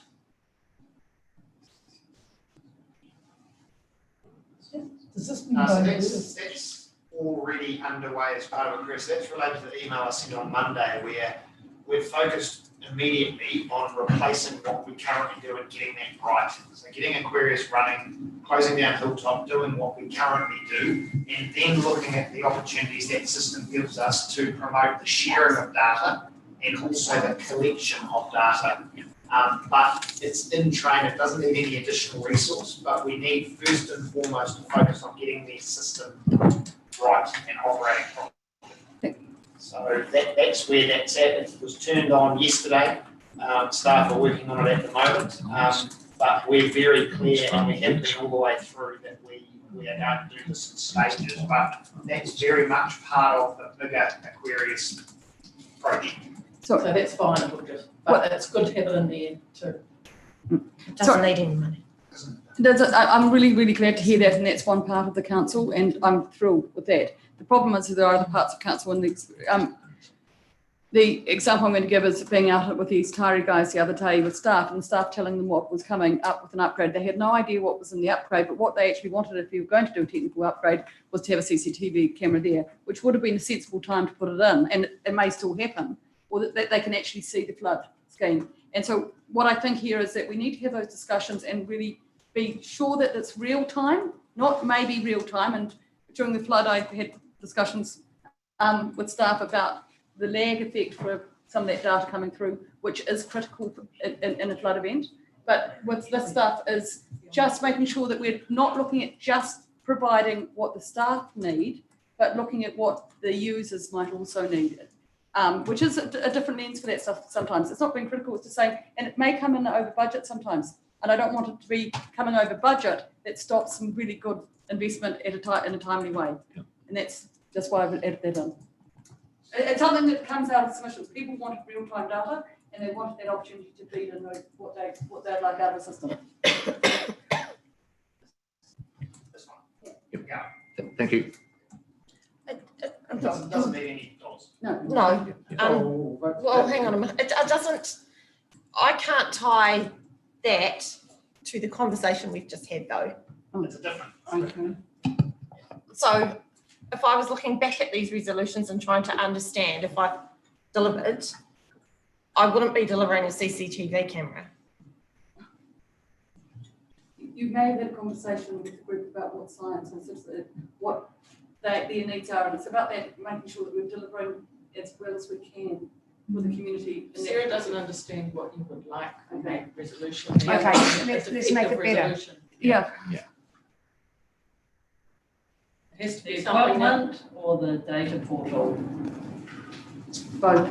I think it's probably data portal is what I'm really thinking about, so that informs buying So equipment that better. is what Richard's talking about. But it's both. It's both. So you're already doing that. Yeah. But that informs it. You buy the equipment comes later. If you've got the data, then that informs them. No. So the upgrade for Tyree, that wouldn't inform that. So the Tyree is looking at an upgrade in the system to the pumps, but while you're doing those upgrades, adding in, or at least costing something that would be of benefit to the farmers that they can see, and whether it's CCTV or some other real-time data, it doesn't matter. It's just making sure that those conversations are looking at what the needs of the community are, and I appreciate it's slightly different than this, but it's that real-time data. If I make it too prescriptive, then we'll lose something in it. So real-time data is where I'm really just trying to get. What that looks like as real-time data, I don't know until they're so site-specific. It's whether it's flood protection scheme or whether it's just a monitor. For the implementation of Yeah. the committee or not? I think it's got a place in both, because this is about coming into ensuring that staff will come back to us for an overspend if need be. Yellow Penguin Trust. Yeah, just put that up, because a lot of people came through that and DCC's approached me. I don't know how much it was. 75 years. 75. 75. 225 total. Total 75. Total 75 75 per annum. PA. I support from the three. Yes, it's 229. Does somebody whispered to me before that somebody else is giving them some money? They've got a lot of the They're very flush, Mary. Well, then why the hell are there so many people? Because they would don't know. like to keep having money. They've got $1 million at the moment. And they'd like to keep having a science advisor. Yeah, but it's no different than us. You could have we own a port, for goodness sake, but we need to be operationally sustainable. Is a science advisor for them a priority for us? Sorry, I'll just continue why I thought it was. Can we just listen to Councillor Hobbs, please? Yep, because we've said we're going to do some harbour work. We've also said in year, whatever it is, we're going to start the coastal plan. Yep. I would like to have somebody who truly understands, not just about yellow-eyed, but other kinds of penguins and their feeding habits, because they are very affected by what comes off the land into those 12 thingamajigs, more than feet. Okay, do you see what I mean? So I'm sort of trying to do, if we don't have her, we don't put money there, then we're going to be having to put that money in ourselves to have somebody. Indeed, are you seconding that? One, If it doesn't work, it doesn't work, but I've made it. That's a good idea. We need some skin in the game. If we don't fund it, who will? They can fund it themselves. Yeah. So They've why got we say money. that about your farmers? They've got huge amounts of money. Well, I'm asking. What do you mean they've got huge amounts? Can I? We've seen their balance sheet. I'm happy to put an olive branch out to Councillor Hobbs. If she would like to put $10,000 in for facilitation of yellow-eyed penguin work, because that is what I heard was missing, and 75,000 for science in year 3 onwards for 2 years, I'm happy to buy into that. But I think the biggest issue that we heard was the lack of coordination between DOC, ourselves, and all the other parties. Yeah, okay. And that was what's not missing. And the other one is, if they go through some of their reserves, then I'd be happy to pick it up in year 3. Maybe we need to talk to Doc about what their position is on the other. Can we part fund it? Like, you know, like half fund it, like Skanks, 30 hours. Yeah. Okay. It was always a 2-year contract. Yes. Was always 3 years. Yeah. I'm easy. If We'll change there's not support there, or there's. I support it, I'll second it. Okay, we can do Kate's. Amendment. Amendment. So support I for, think you'll get that. Yeah. I think you'll get that. yeah, support for, what was it, Kate? $10,000 liaison, facilitation of all the interest groups. Yeah. It seems to be the bit that's not drawn up. Was that from a submission that said that? Plus 75 in year 3. Yeah. From year 3. For science. I must say, Mr. Chairman, I've been to their last 2 reporting back seminars at the university. There seemed to be absolutely no lack of teamwork amongst all the parties involved. Yeah. Doc was there, all the various yellow-eyed people from their various locations, Oamaru to Raki, were all there, all contributing. Our scientist was there. It was a very well facilitated organisation. Why would throw 10,000 at that? I don't know. Well, I had to withdraw that, but that's what someone said at the submissions, because I asked that Yes. question. How about we half fund the scientist? You know, so. 40,000. But there isn't No. actual money, they didn't ask for it. Yes, they did. Well, they don't. Yes, they did. Yes, they did, and they had like, Forest and Bird came and said they needed to. Marion said she would support that. Are you supporting that? I don't support 40,000. I mean, it's anything that's. All of it. Yeah. Cozy Homes Trust, 45,000. Yeah. So, is that? Hang on a minute. Yeah, you want to go back to that? Sorry, Brian? No, Yep. sorry, Kevin. Yep. But, I mean, Kate's changed, these have been changed here, but it's Marion and I have got our names against it. Well, Marion agreed to it. Do you want to support it or not? Well, then can I go back to Marion?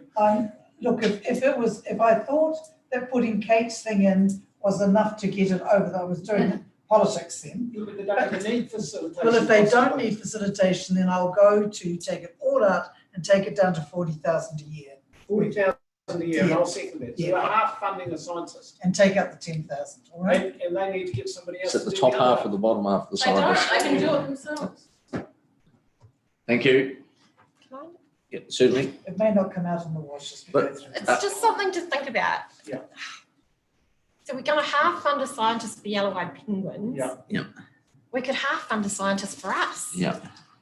No, look, You'll have to fund a scientist actually first. has read. Oh, I see what you're saying. Yes. Yes. Do you see what I mean? Like every time we That's give right. away little bits of, But we're part of the community, we can't just. I get that. we're I get $100 that. million, But we and cut, we're giving we've like cut our cloth a percent. to the, we cut our cloth to the number you gave us. That's all I'm saying. And now we're making a bigger number because you've had the We've been community lobbied. ask We've been for lobbied. We're things. interfacing to our community. Yeah, I get that. I totally get that. All I'm saying though is if you look at your strategic directions, you look at the things that we need to achieve as an organisation, all I'm saying is, are these the right things or are there other things that we could be doing? Because there's a trade-off each time, right? Yeah. Which is if we give 40,000 here, then the trade-off is, All right, well, okay, then my response to you is, I hear you. But the other thing is, I'm sorry, I hate that phrase. That's But the all other right. thing is that we've yet to do the thing at the back, which goes, what's our limit of money? Yeah. And which things fall outside that. Yeah. So I'd rather have it on the table Sure. until I get to that. Yeah. If we No, were that's to cool. spend That's $1 million, that's all. It's 1% interfacing with No, the no, my- community. Could break the camel's back. That Cozy Homes Trust. there's an opportunity. Is that Mr. Decker? Yeah, I think I wasn't the only one, but it seems to me that that's an organisation that actually does need, as against the Allied Penguin, our contribution to keep them going and keep them doing good stuff. And I don't think there's any doubt in any of their minds that they do good stuff. They've proved that in Arrowtown, they're proving that in Milton. They've only got one employee, to my knowledge. Jeremy. And it's a good investment, especially at a time when we're not seen to be doing much on air, if anything. Is that, we got a report, Sarah, a wee while ago about what they did. Would you like to talk to what Michael said, is that would be a contribution towards the end? I'm just wondering, I think Gwyneth might be best placed to talk about the conversation or attempt at a conversation she's been trying to have with Cozy Homes just of recent times. That's very good. But I see you there.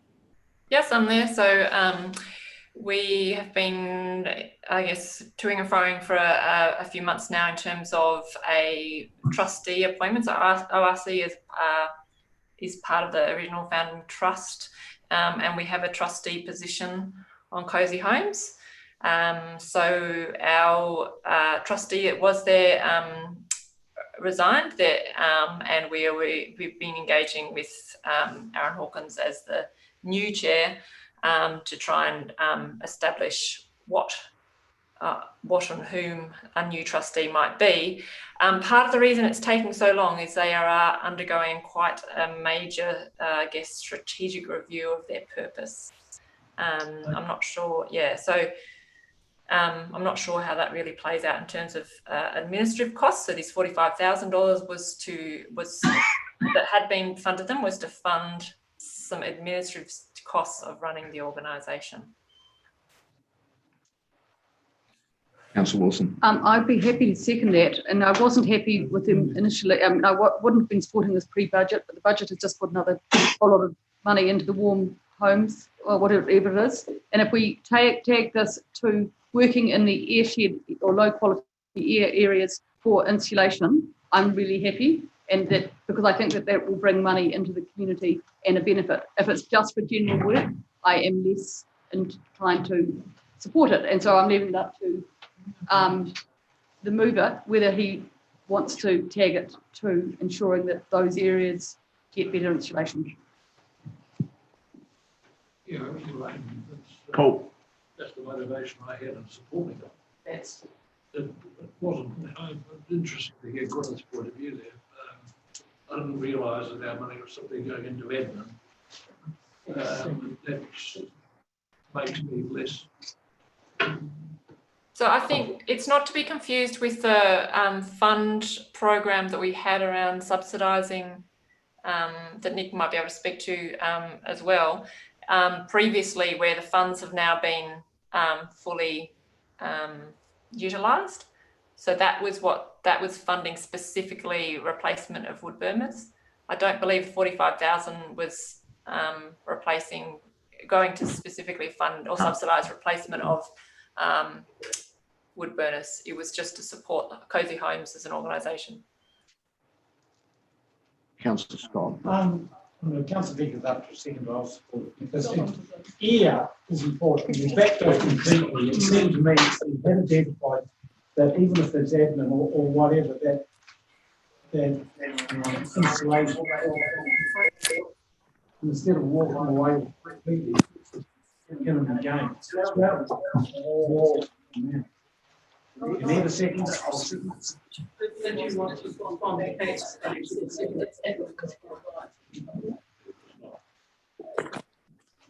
So you will ignore it? Yeah, I'm going to withdraw my moving Remote. Balance farm awards. That's the balance of farm awards.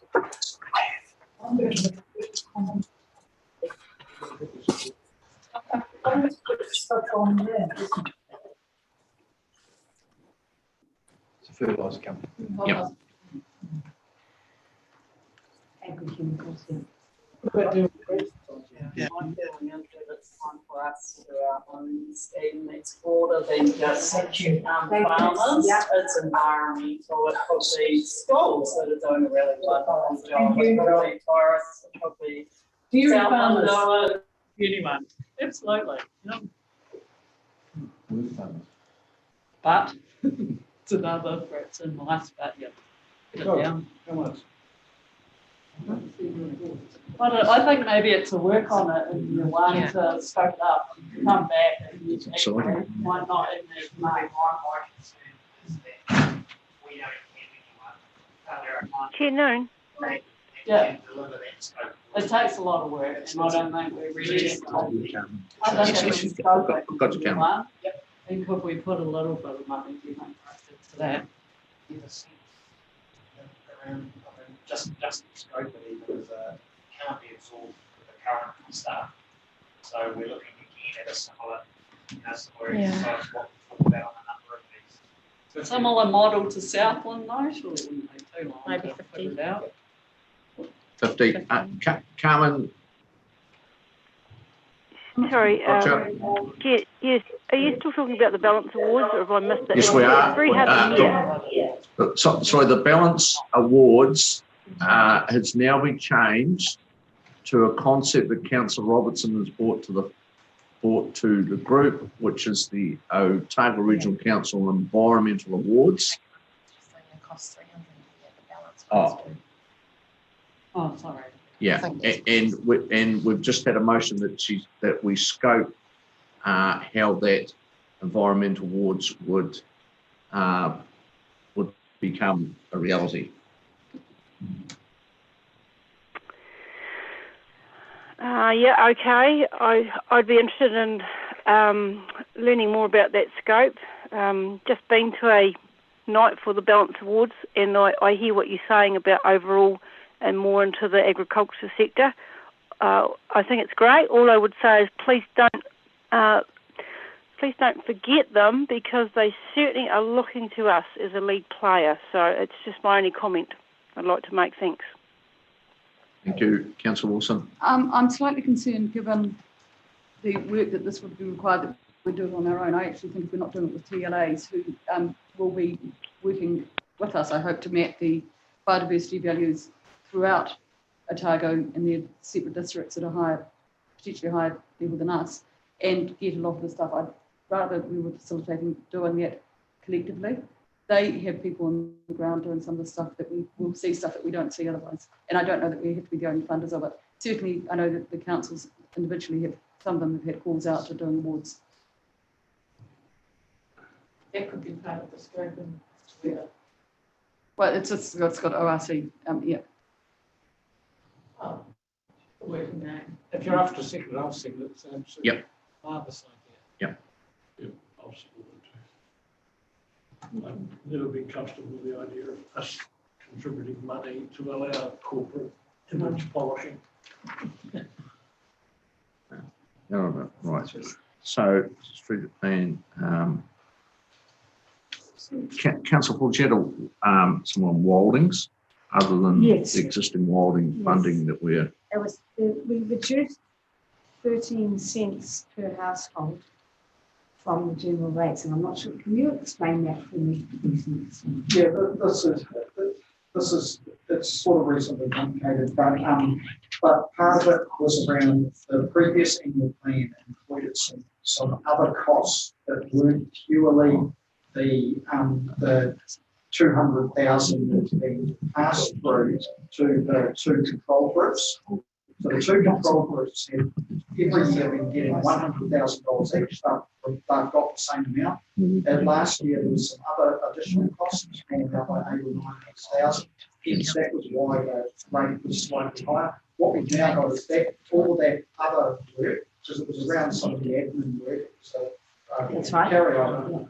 But that's all being absorbed just back into the general biosecurity work activity, and it's being funded out of there. So there hasn't actually been a drop in any of the work being done or the funding that we're doing. It's just all you're seeing now is that line is just purely the 200,000 being targeted by that targeted rate for the pass through to the community groups. The rest is now rolled up into the general biosecurity activity. And that's all that sort of extra 8 or 9,000. So there hasn't actually been any change. Right. So it's just basically we just make sure that we've cleaned up the targeted rate. Yeah, I'm happy to leave that, Chair. Thank you, Nick. And I feel they need more funding in the future, but at the moment I'm happy with that. Okay, we're about to cease for the day for only an interim period. We have this presentation that goes on at 4:30. My plan would be I'm going to sit with Mr. Donnelly and Mr. Rosler and just put some numbers down with that, have a wee think with these gentlemen, and then we will resume at approximately 6 o'clock, because we've got QLDC here and the meal about to be part of the presentation that we're about to do. So I think we need to stop and make that happen. And we need to complete the agenda, because we're at 8 o'clock tomorrow morning. Yes, yeah, and so we're at 8 o'clock. You're all here for the council meeting at 8 o'clock tomorrow morning. So I'm afraid we're going to need to. Battle through. Yeah. We have taken time but we have to take time. So that's just reality, and we need to find a wee bit more time. Yeah, but there was also the one that Mike pointed out where it was bringing integrated catchment management forward. Yeah, that's actually done. It's on the list. I took it that you were. Yeah. As an option. Yeah.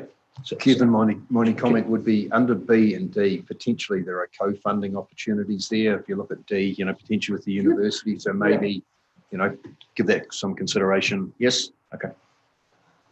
Are you involved in this next presentation? Sorry. I wasn't going to.